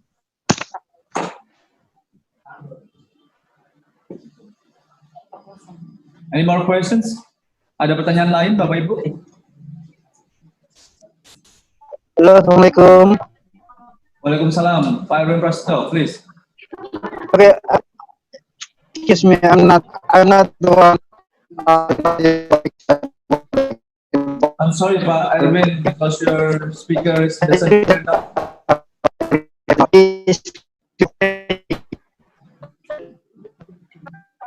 Pak Erwin. Pak Erwin. Your speaker doesn't sound well. So, okay, to cut out the time, so please, Pak Wiguna, to answer the questions. Pak Wiguna? Yes. Please respond to the questions about how to motivate students to write an article in a fun way. Thank you, Miss Yani from Uni Songkong or Uni Buddha. I see you. I always influence my students to read article because from AIK, Islam and Muhammadiyah 2, 3, and 4 from subject matter of Al-Islam and Muhammadiyah 2, 3, and 4. I to influence they to review article journal, search of journal in Google Scholar, in Kartasura, Eric, H, and I to teach they make a management reference in MS Word, because in me to my student wajib mereka menggunakan referensi lah, begitu jadinya. Saya campur-campur ya. My student AIK 3 and 4. In the for AIK 4, I try to make article and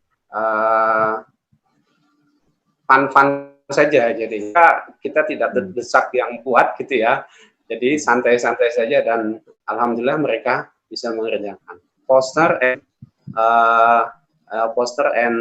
article. I will maybe next time can mengumpulkan ini artikel-artikel itu sesuai dengan tokoh-tokohnya. Maybe can make a book about figure, Muhammadiyah figure or scientist figure in Islamic.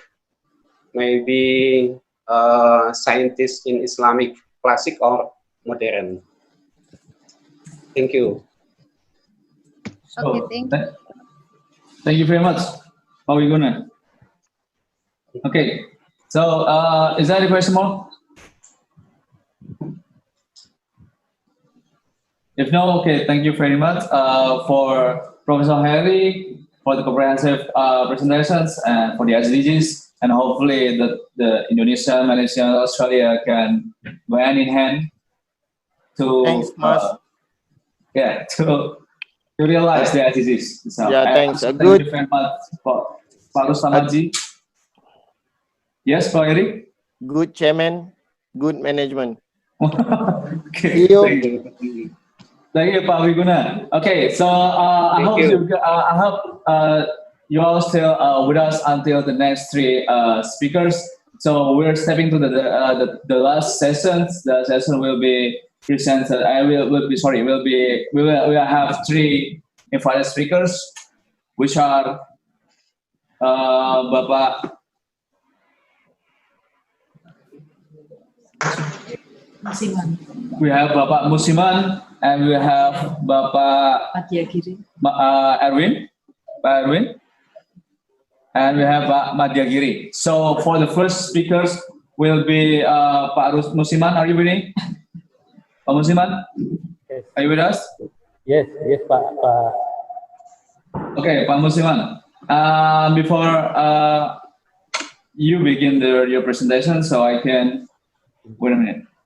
I can read your curriculum vitae.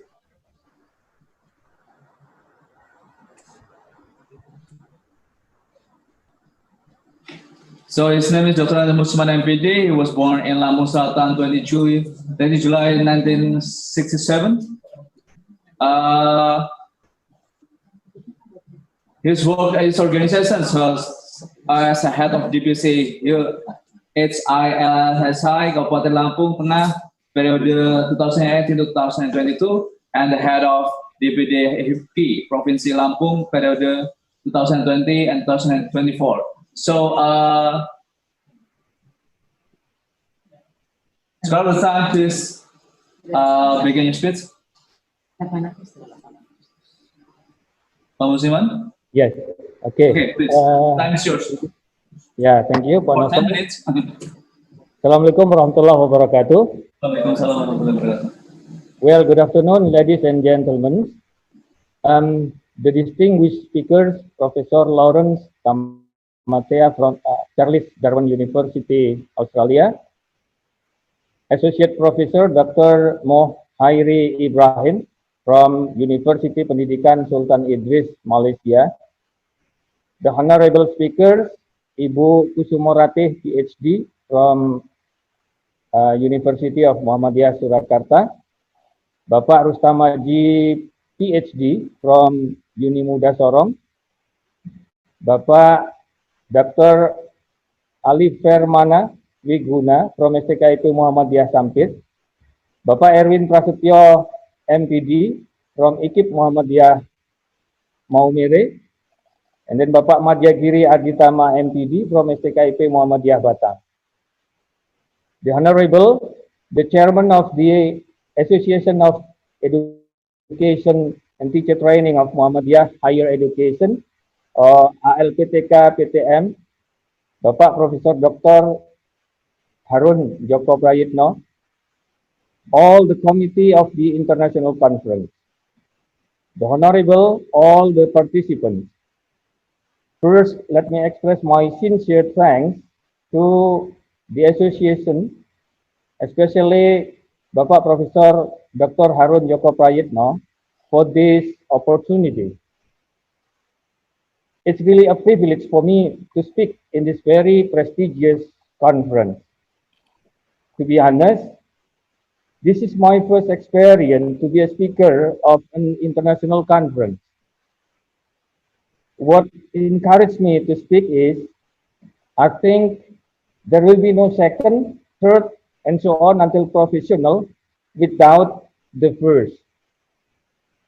Well, ladies and gentlemen, in this occasion, I will talk about English for young learner in Indonesia. Then, excuse me, let me have a share screen.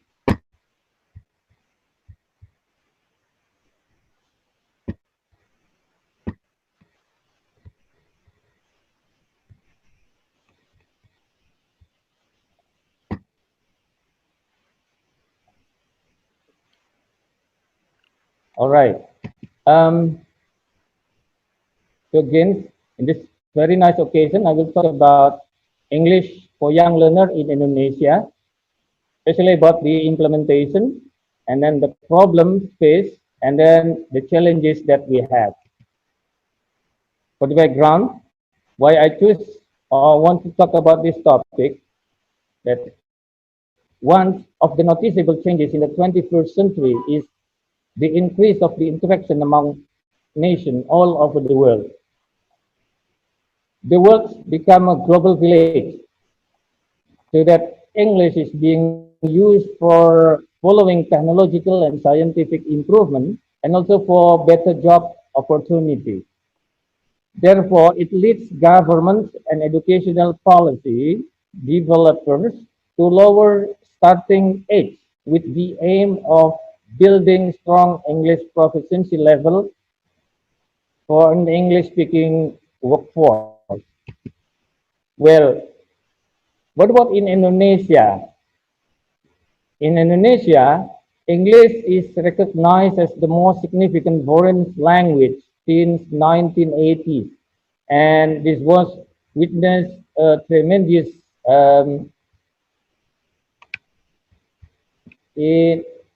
tremendous growth since the early 1990s. Before 1993, English was taught as a compulsory subject in junior and senior high school. After 1993, besides as a compulsory subject in high school, English was also listed as one of the local subjects for elementary school. And then in the current running, known as the curriculum 2013, English is no longer listed as one of the local subjects in elementary school. However, English might be taught in elementary school as extracurricular activity.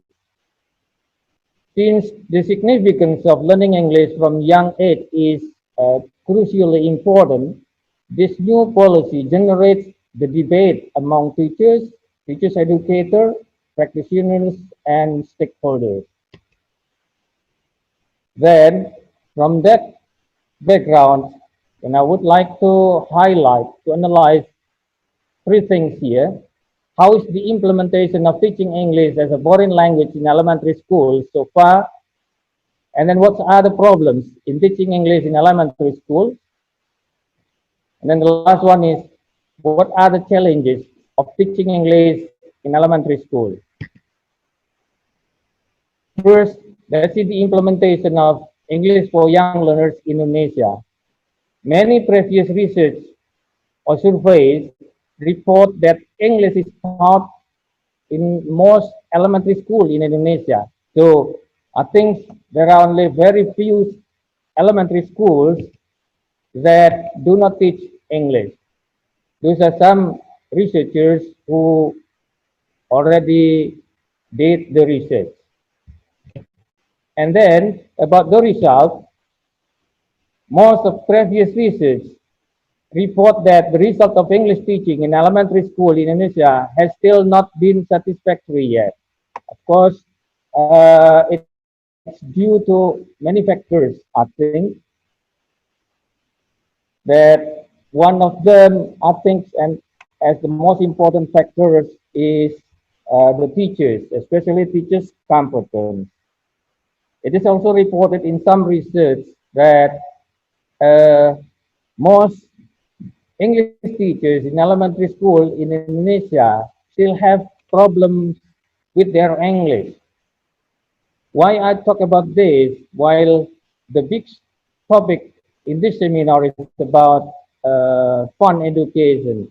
For me, I think fun learning will never happen if we don't have a qualified teacher. So fun learning, I think, must be started from qualified teachers, right? These are the researchers who already done the research and report about the result of teaching English in Indonesia. And then the next, about the problems. Well, I want to highlight from 3 points of view about the problem. First, problem with a government policy. Well, in Indonesia, governments recently changed or revised its curriculum into newly known as the curriculum 2013. In this curriculum, English is not listed either as intracurricular subject or as a local content subject in the elementary school. So according to this new curriculum, English is only may be taught in elementary school as an extracurricular activity. Well, why it's become a problem, even though I do realize that, of course, there are some people who support this decision. On the other hand, some other people also against this decision. Well, for those who agree, of course, the government policy will influence very much on the process of teaching and learning English in this case.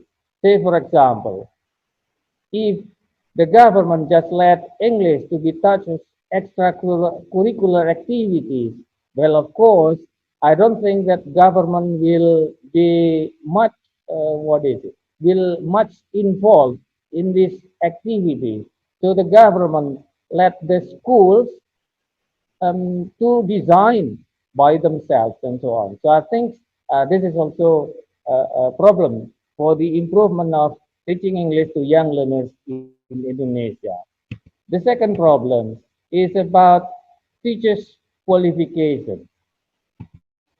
Well, many research previously done about teaching English in elementary schools, they report that the qualification of English teacher in elementary schools is not good yet, even though, although some of this research were done separately and not intended to take a generalization, but most of them reveal similar conditions that English teachers in elementary schools are not qualified yet.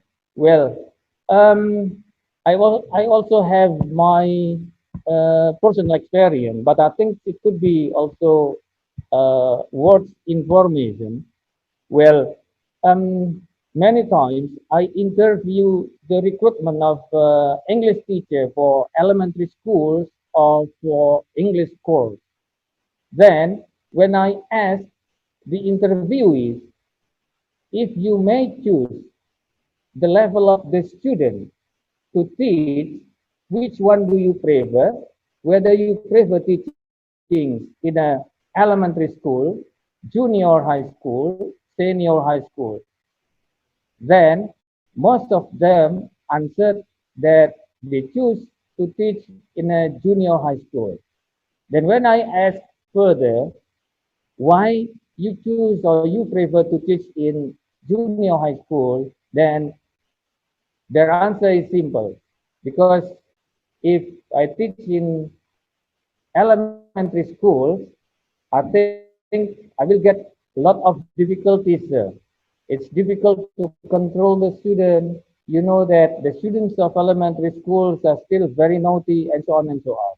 Then I think it is also an indication that most of the graduates of S1 degree from English education, especially in Lampung in this case, that I have interview, they are not ready to teach elementary school students actually. Yeah, in this case, of course, we cannot blame them because maybe or very probable we are the university, we don't give enough knowledge, enough competence for our graduates.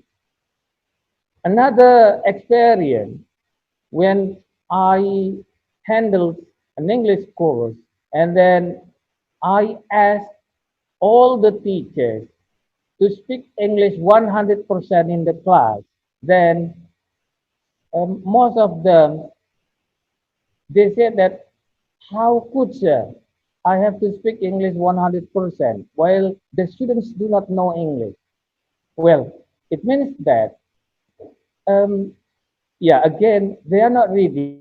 They are not qualified enough to teach English for young learners again.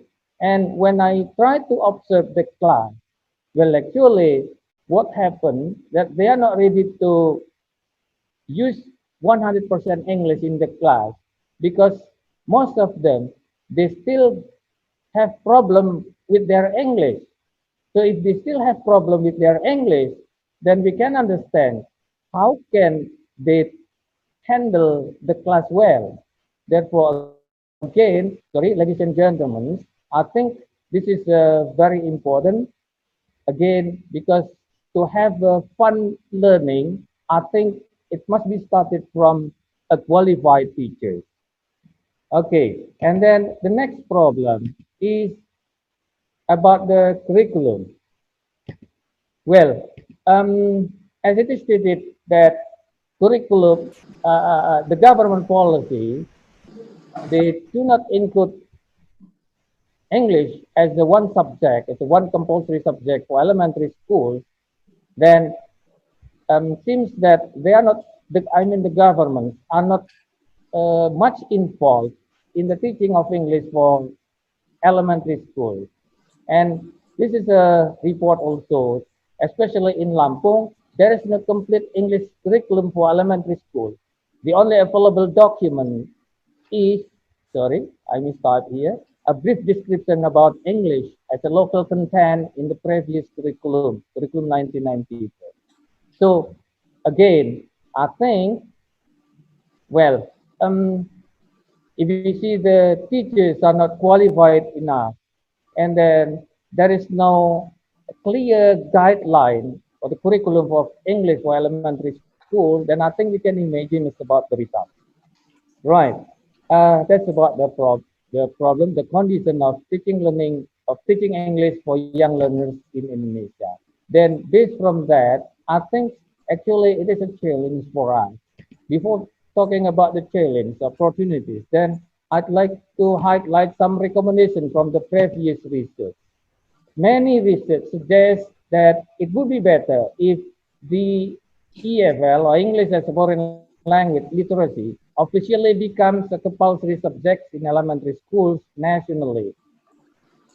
One of the researchers, Dean, emphasizes that to overcome the backwardness in Indonesian nation is through teaching English literacy as early as possible to young generation, so that various opportunities could be achieved by Indonesian nation, and the ownership of English literacy ability can actually be a means of increasing various ability in other areas in the face of a global competitiveness.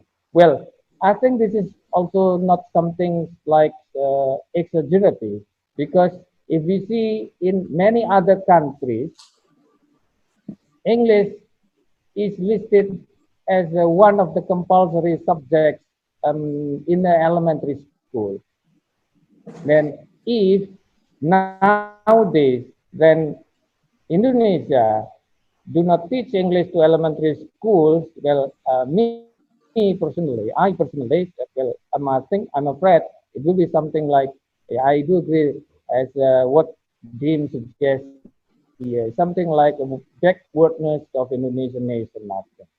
Well, then what is the... Yes, Pak. Pak Noval? Siap. Any problem, Pak Noval? Oh yeah, okay. Then I have some proposed solution based on the findings. It is proposed that English department in teachers education, especially teachers education faculty, can prepare qualified English teachers for elementary schools by, for example, redesigning its curriculum in two options. For example, number one, adopt and improve the optional package like what I have read in, it is already applied in State University of Yogyakarta. I know that in some other English department also they offer a choice subject for the students, but I think the number of the credit for giving the competence of teaching young learners is not really enough. But in one of the universities, State Yogyakarta University, they offer a package consisting of 10 until 16 credit. I think that's quite enough. And then on that research, it is reported that by giving optional package, then the result is the graduates seems to be ready and to be qualified to teach English for young learners. Other ways, I think we can also improve the teachers recruitment system. I think it's already well known in Indonesia. I think so far the recruitment system, especially for the government, I don't think, especially for teachers, it's not really good. We still need to improve. And then the third one, I think we can design a comprehensive and continuous professional development program for teachers, I think. So by having a comprehensive and continuous professional development program, I think we can hope that our teacher will improve their professional. Then again, by having professional and qualified teachers, I think we can hope that fun learning will take place. Okay, I think that's all from me. Thank you very much. And Assalamualaikum warahmatullahi wabarakatuh. Yes, thank you very much, Pak Musiman, for the comprehensive presentations. So we believe that English for young learners is mandatory for children today, Pak Musiban. And the next presenter is Pak Erwin Prasetyo. Pak Erwin, are you with us? The next speaker is Pak Erwin Prasetyo. Pak Erwin, are you with us? Pak Erwin? Pak Erwin Prasetyo?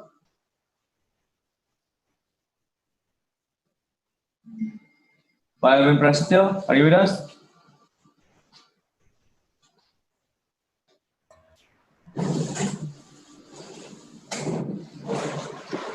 Pak Erwin?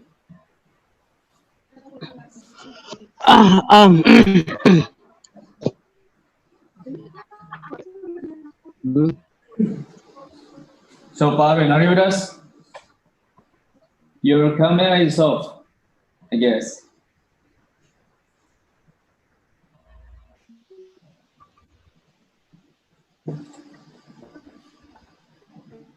So, okay, Pak Erwin, are you with us?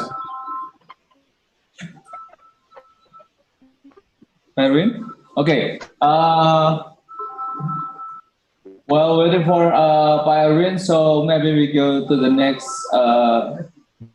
final speaker, Pak Giri. Yes. Okay, you with us? Okay, so good. Yes. Wait a minute.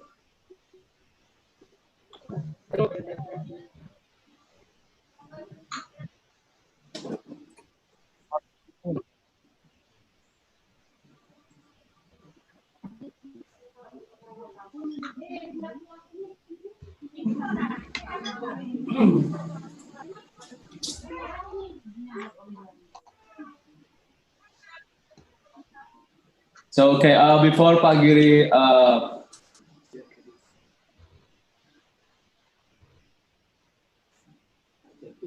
screen share kemana? Okay. Oh wait a minute.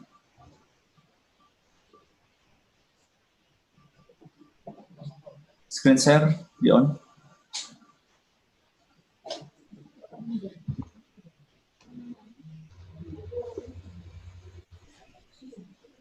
Yeah. Okay. Siap. Okay. Before Pak Giri making his presentations and his speech, so let me introduce him to all you participants. So his full name is Madya Giri Aritama MPD. He is single actually. Okay, and he was graduated from postgraduate school from Universitas Muhammadiyah Surakarta in 2016?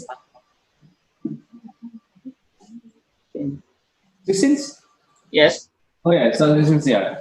Okay, and teaching students, he has a lot of teaching students here. So you have this international celebrity school.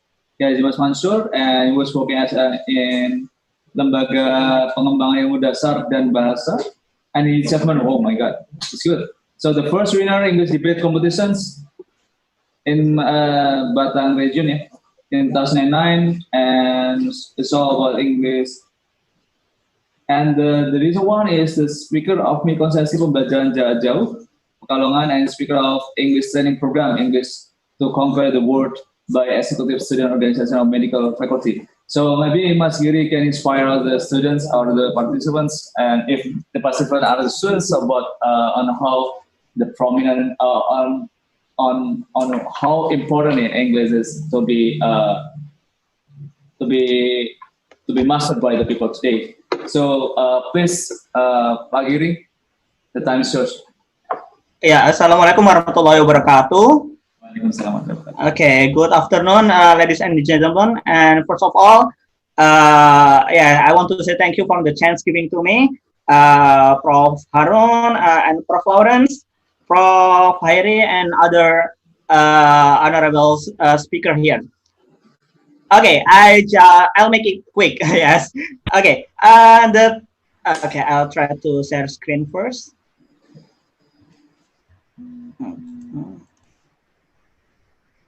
Yeah, is it sudah muncul? Yeah. Okay, yeah.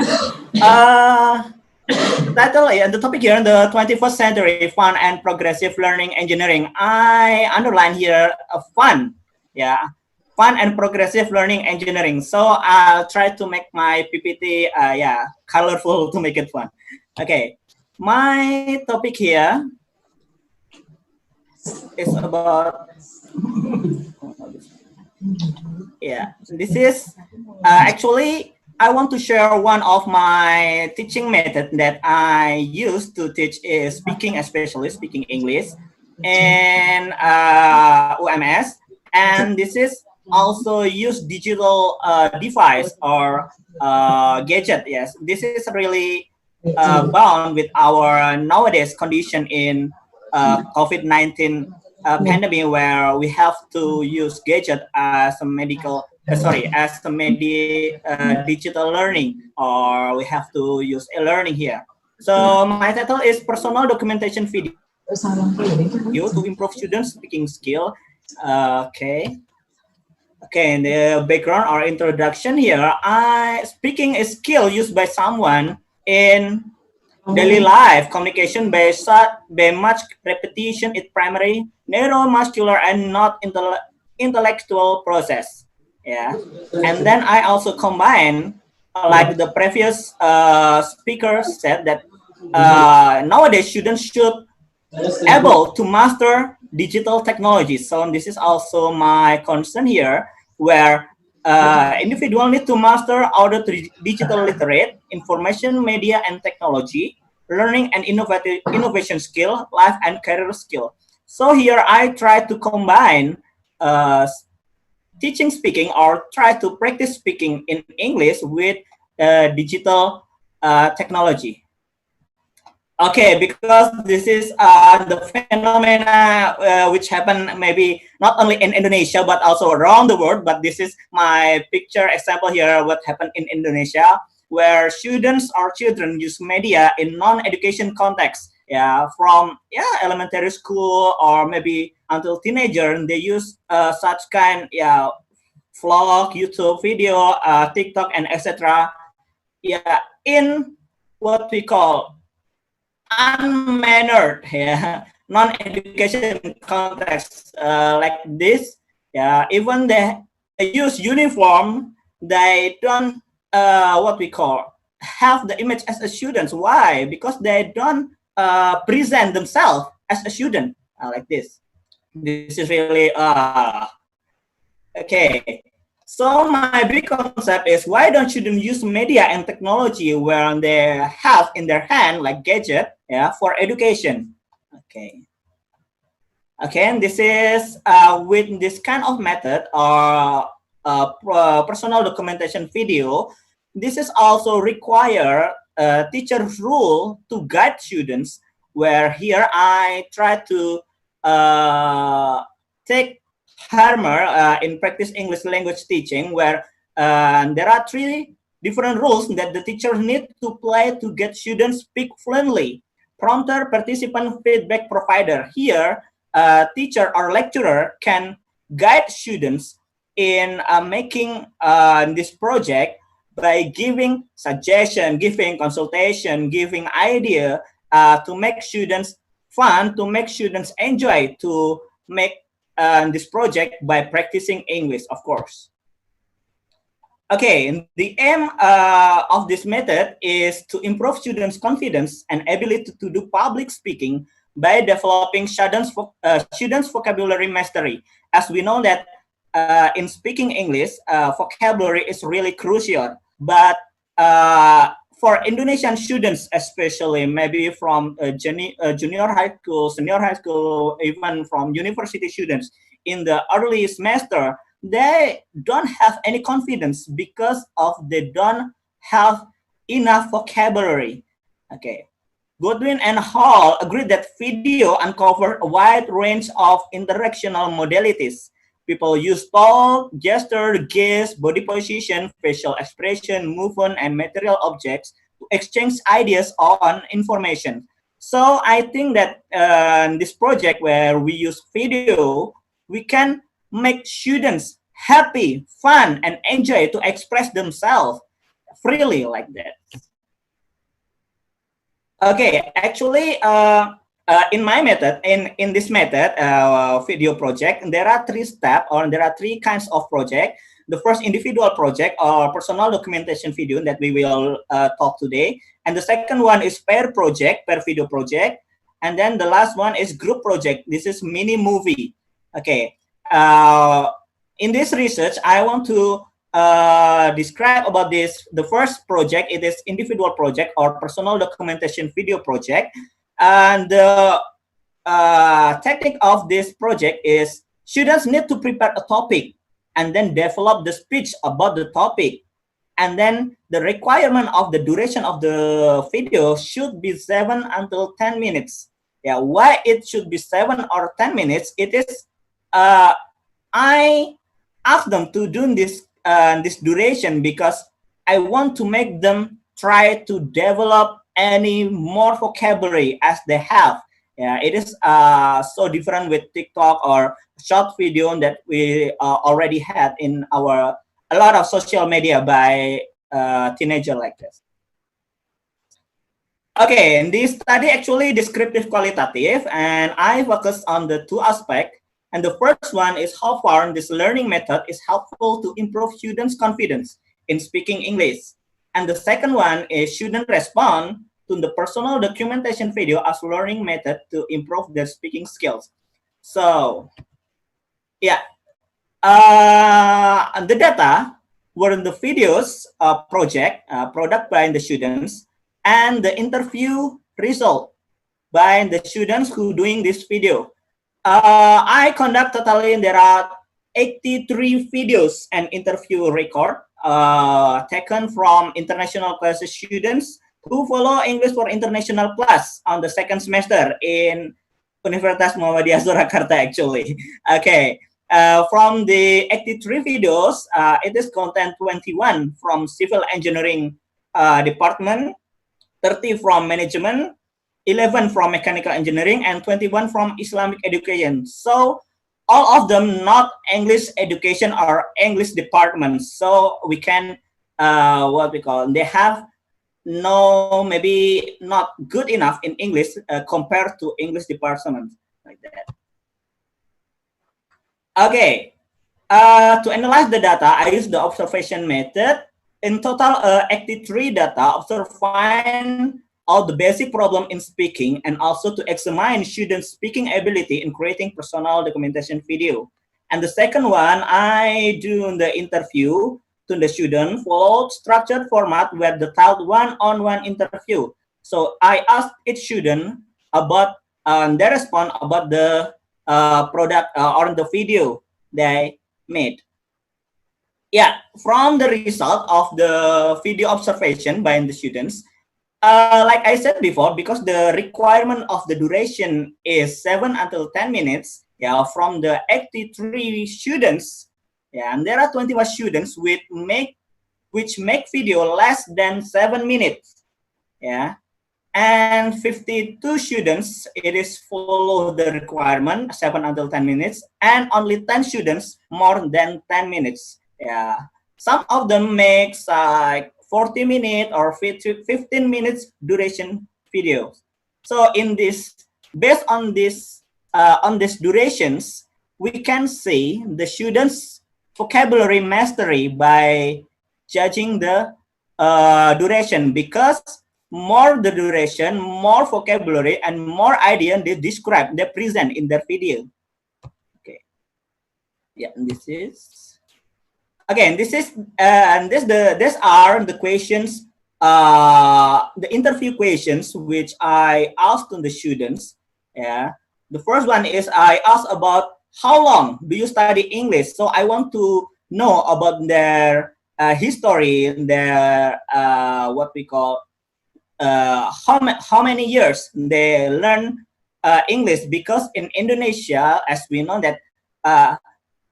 Each curriculum may be a different, what we call different rule in English, because some of the students learn English since junior high school, but some of them already learn from elementary school. This is the different background of English in students. And the second one, what kind of problem do you face while speaking English? The third one, according to you, what are the important things in public speaking? And the fourth one, have you ever made such project like personal documentation video? And the fifth one, what kind of problem do you face while doing this project? And the last one, what are the developments in speaking after doing this project? Okay, and this is the result of the interviews by the students. Again, the first one, yeah, like we've seen, there are 38.55% students said that they already learned English for 7 years. So it means that if the object of this research is second semester students, it means that to learn English, and 61% said they learn English for 8 until 9 years. It means that they start to learn English from 8th grade or 6th grade in elementary school. This is the differences of students' background in learning English. And the second one, in public, with the problem in speaking, yeah, all of the students agrees that they feel nervous and shy when they want to speaking. This is a really common problem in Indonesian students, yeah, because English as a foreign language, so it makes students shy, nervous to speak. This is caused by students feel lack in vocabulary, grammar, fluency, even in pronunciations. Yeah, there are like the previous speaker said that teacher in junior high school or even senior high school, they don't teach pronunciation to the student. Yeah, it is really a problem for Indonesian education. Okay, the third one is the important thing in public speaking. Yeah, all students agree that the most important thing in public speaking is confidence. Yeah, of course. Yeah, if you don't have confidence, you cannot speak fluently in front of people. And then fluency, developing idea, and also experience. Okay, and the fourth one, experience in doing such kind of project. Yeah, 25% students said some of them already did this kind of project, even though this is not for educational matter. And 74% said they never did such kind of project. So this is really difficult for them to do this kind of project. Okay, and the next is about the problem in doing this personal documentation video project. All students agree that developing idea is really problem because I require the time 7 until 10 minutes. They don't have idea what they have to say in that long time. So blank in the middle of the project on the video. And then recording process and editing process, of course, also become the problems in this project. And the last one is about the development after the project. Yeah, all of the students agrees that improving in confidence and braveness in speaking English is their development, of course, because even though they don't have what we call perfect grammar, perfect vocabulary, even perfect pronunciation, at least they have more braveness or confidence to speak. Yeah, so it is really crucial for us that we have to be able, or to teacher, of course, we have to be able to make students, to stimulate students to speak up. Yeah, it is really one of the most problem for all teachers to make their students to speak up in English, of course. Yeah, these are some of students' personal documentation video products. Yeah, and this is, yeah, and they make their own video project freely, fun, and happily. Yeah, we can see from, okay. And the second one, this is some examples from per video story. Yeah, and the last one, this is some example from a group project or mini movie. Yeah. Okay, I have 4 conclusions from this research. The first one, personal documentation video is one method to practice speaking English freely and fun. By using digital media, learning and practicing be easier and more effective. Okay, and second one, confidence, fluency, developing idea, and experience are common obstacles which faced by students in speaking English. Of course, this is a really common problem for Indonesian students. Okay, while developing idea or topic, recording process and editing process are the most common problems stated by students while finishing this project. And then improvement in confidence, braveness, and developing idea are the result of the project. And the last one, this project also applicable for junior high school or senior high school level, as long as the students have their own gadgets and they can use it wisely.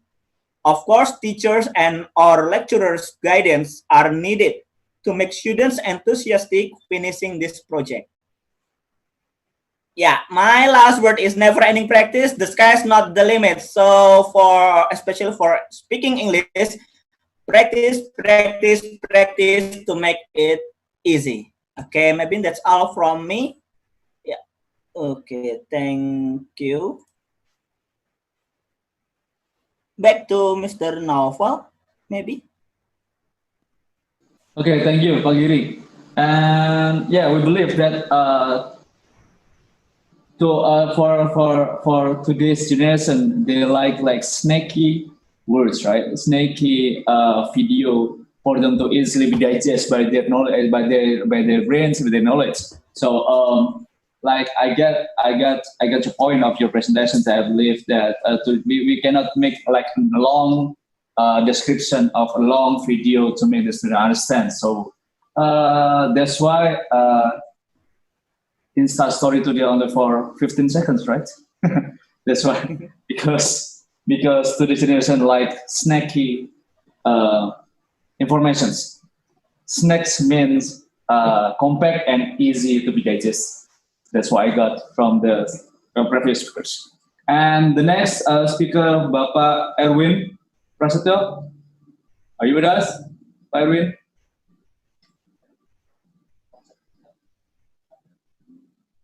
Pak Erwin Prasetyo?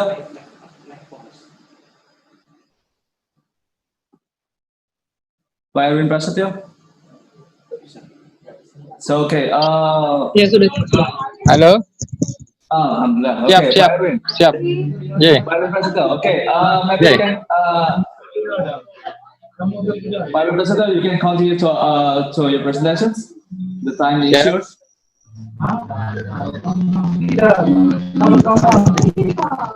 Terima kasih. Bismillahirrahmanirrahim. Assalamualaikum warahmatullahi wabarakatuh.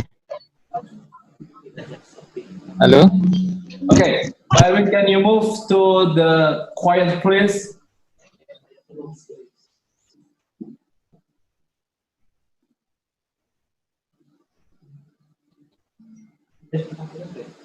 Byron?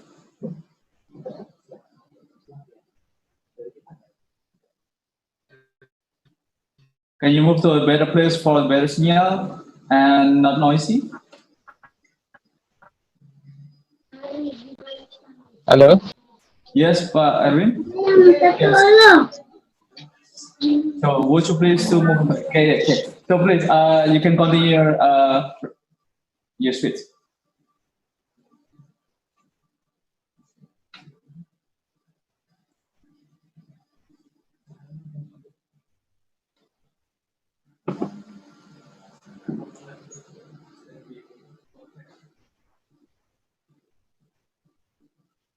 Erwin?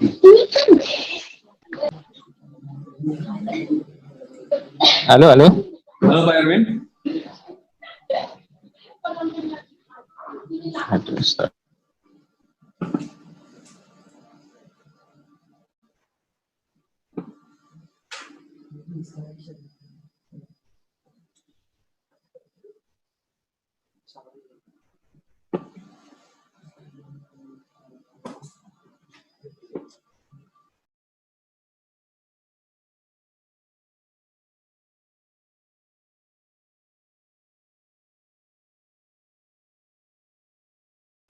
So maybe we can proceed to the question and answer sessions. So yeah, if any one of you have questions for our previous two speakers, Pak Musiwan and Pak Giri, please turn on your speaker.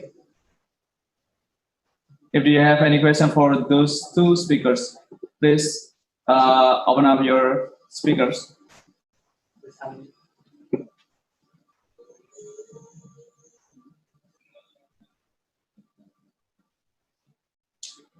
Bapak Ibu, mungkin ada pertanyaan untuk kedua pembicara kita?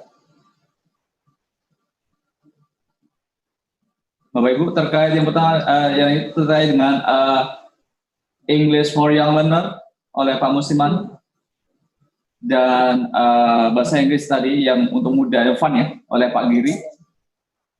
Mungkin Bapak Ibu ada pertanyaan?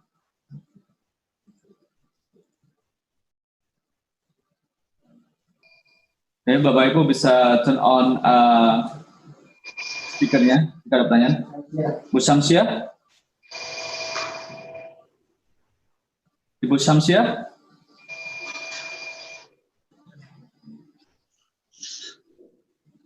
Bu Syamsiah?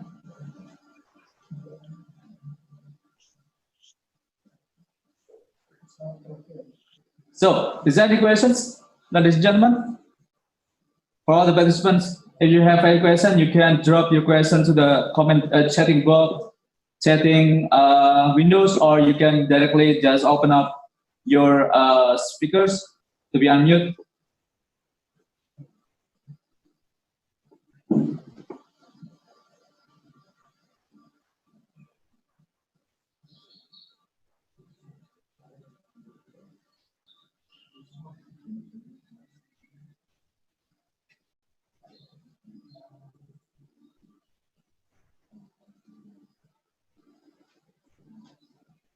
Okay. Well, if there is no questions from the participants, so we would like to close this webinar. We would like to close this webinar. Bunda, kenapa Bunda? We would like to close this webinar, and hopefully we can meet the next webinar in 11 July 2020, and all the participants, as well we said earlier in the opening sessions, so all the participants will be received a certificate right after this webinar has been done. So Pak Erwin Prasetyo.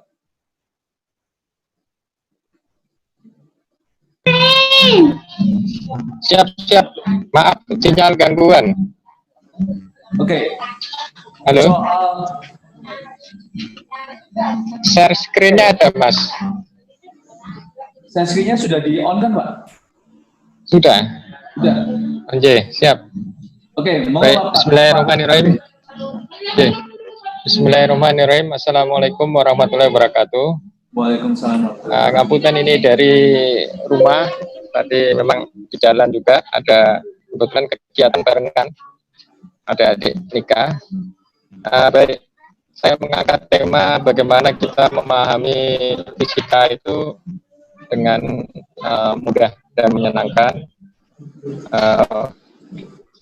Pembelajaran yang saya angkat itu adalah metode pembelajaran fisika gasing. Ini mungkin sudah dikenal. Pembelajaran ini yang digagas oleh Profesor Yohanes Surya awal-awal tahun 2000-an.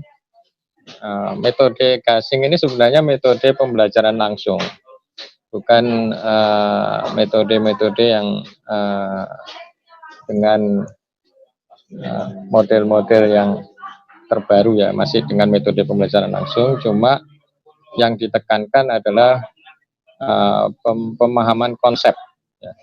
Konsep yang dasar. Ada beberapa materi di fisika itu sebenarnya ada yang kita tidak perlu menurunkan rumus, ya materi-materi mekanika itu materi dasar dari fisika itu sebenarnya tidak langsung dengan rumus-rumus yang sulit. Nah, kendala kita pengajar itu adalah tidak pernah menekankan konsep, ya. Konsep misalnya untuk materi gerak misalnya ya, yang saya angkat itu bicara tentang kecepatan, ya. Ketika guru mengajar kecepatan itu sudah langsung dengan rumus kecepatan. Terus nanti problem solvingnya dari soal-soal itu pun langsung dengan menurunkan rumus. Nah, misalnya saya angkat kecepatan itu benda bergerak dengan kecepatan 2 meter per sekon atau per detik. Nah, itu artinya setiap detik itu dia berpindah 2 meter. Ya. Setiap detik berpindah 2 meter. Nah, 2 detik dia berpindah 4 meter dan seterusnya. Sehingga siswa itu lebih bisa menyelesaikan beberapa persoalan kecepatan itu tanpa rumus. Tanpa rumus harus P itu S per T ya, dan lain sebagainya. Misalnya dikasih kasus ada 2 benda yang terpisah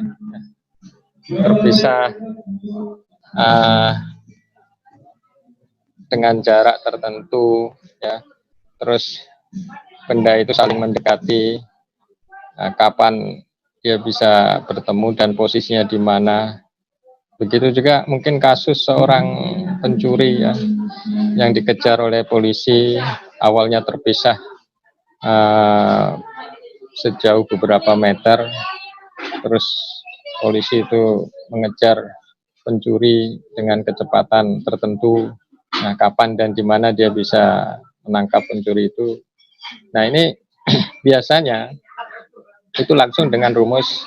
Misalnya kalau benda pertama dikatakan S1, benda kedua posisinya S2, maka kita pakai persamaan S1 sama dengan S2 dan seterusnya.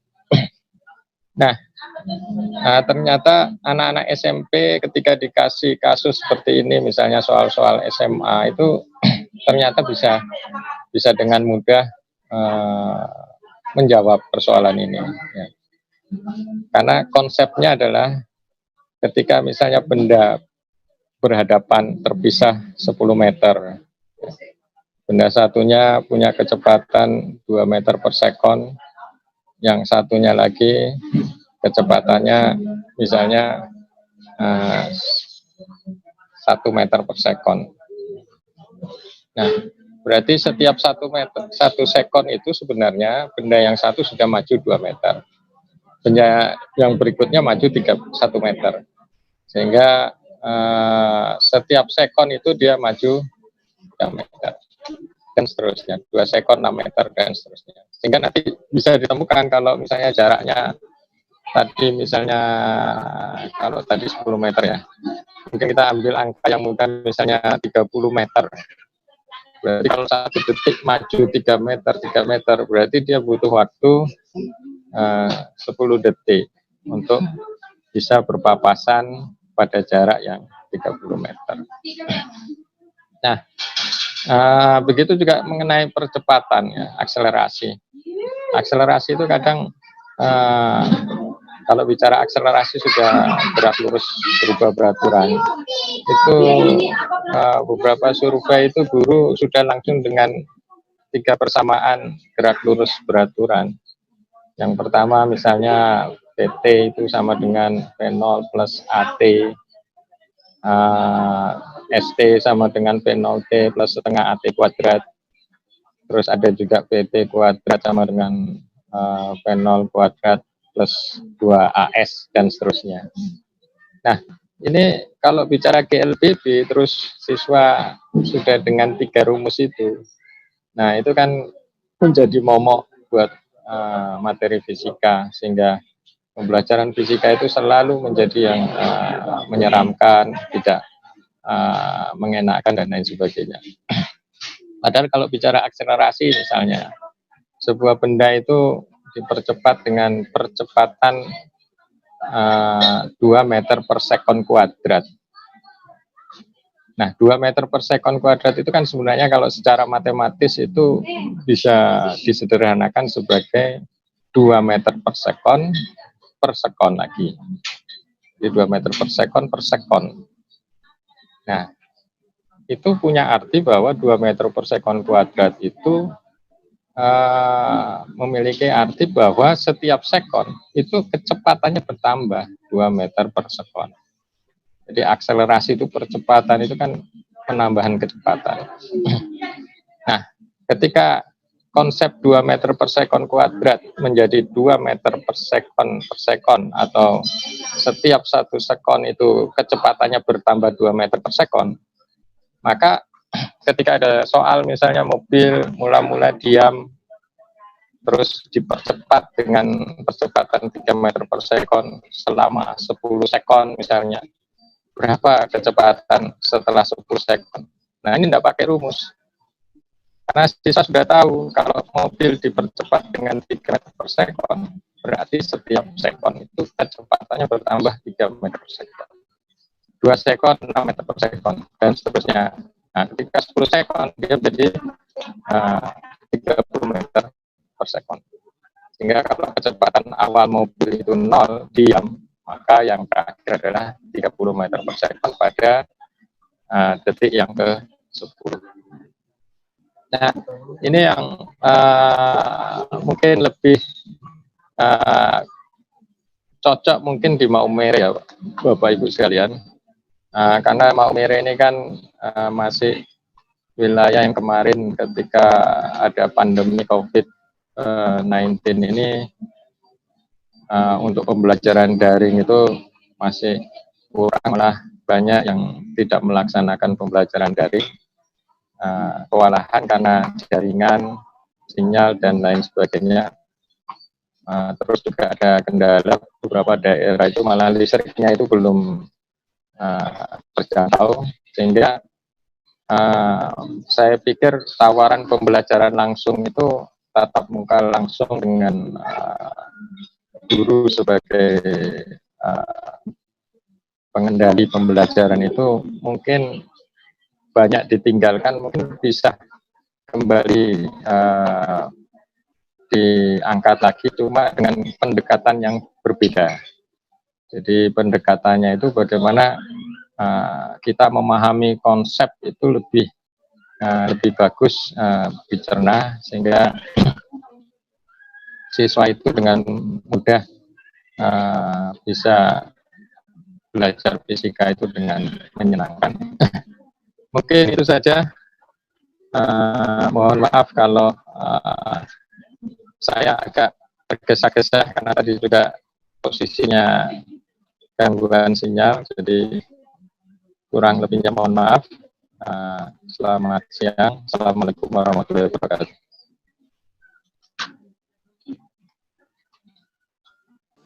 Assalamualaikum warahmatullahi wabarakatuh.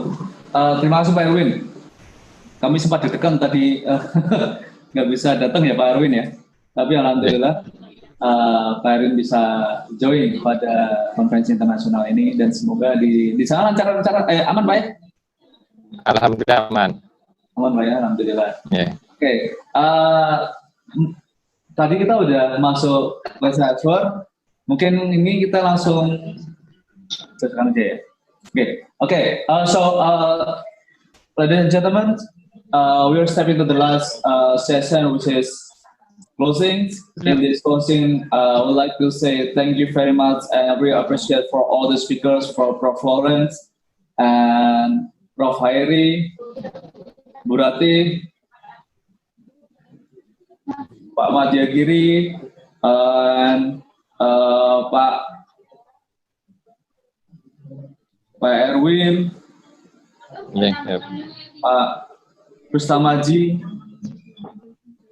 Pak Musiman. I'd like to say thank you very much for the participation and for the for the speakers and for the participants that asking about the material. The material will be sent to you directly by email, and I give you the bit.ly link to get the material from the speakers today. Let me send in the chat room. Wait a minute. Okay, so I already sent the link for the material from the speakers today. So for the certificate, so all of you will be get the certificate right after this agenda done and closed. And then so on behalf of Prof. Harun, are you with us? Prof. Harun? Prof. Harun? Okay, so on behalf of the committee, of the Papua New Guinea Committee, so we'll also say thank you very much, and we look forward for your participation in the next agenda, which is the second series of Profan Edu, which will be held on 11 July 2020, that will invite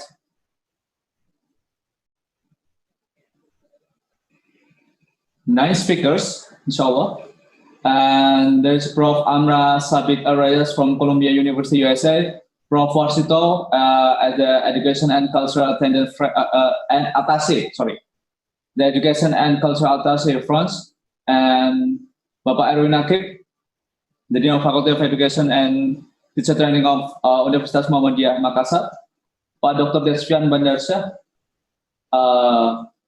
the Dean of Faculty of Education and Teacher Training in Universitas Muhammadiyah Prof. Hamka, Bapak Abdul Muti from STKIP Oku Timur, Ibu Dina Rafidia, MED from Universitas Muhammadiyah Banjarmasin, Ibu Siti Halimah from Universitas Muhammadiyah Sampit, Bapak Ahmad Teguh Purwanto from STKIP Muhammadiyah Blora, dan Bapak Dr. Andes Jasmine Ahmad MPD Universitas Muhammadiyah Metro. So, ladies and gentlemen, for all the participants, so we would like to ask you to open up your camera for the documentation purpose. So we'd like to take a picture for all of you guys, for all of you that are here. So so please, everybody is smiling. So not me will take the photo, but then so you can see on the YouTube TV OMS. So all of those are the participants that will take a picture. And so please keep smiling. And so I will say the signs. So 1, 2, 3 for the first slide. Cheese. Cheese. So the next slide. We have 7 slides, by the way. So next slide. 1, 2, 3. Okay. The next slide. 1, 2, 3. Okay. The next slide. 1, 2, 3. Okay. The next slide. 1, 2, 3. Okay. So all the participants have put it. So okay. Thank you very much once again for the speakers today. For hopefully Prof. Lawrence and Prof. Hayri, so we can make more collaboration in research or in any community service or any program that we can conduct together. So we look forward for those kind of activities that can be conducted by both university and we can make a good collaboration in the next days. So thank you very much, ladies and gentlemen. So for the e-certificate that I mentioned earlier, that will be sent to you no longer than today, right? No longer than today. So thank you very much. Wassalamualaikum warahmatullahi wabarakatuh. Thank you, Prof.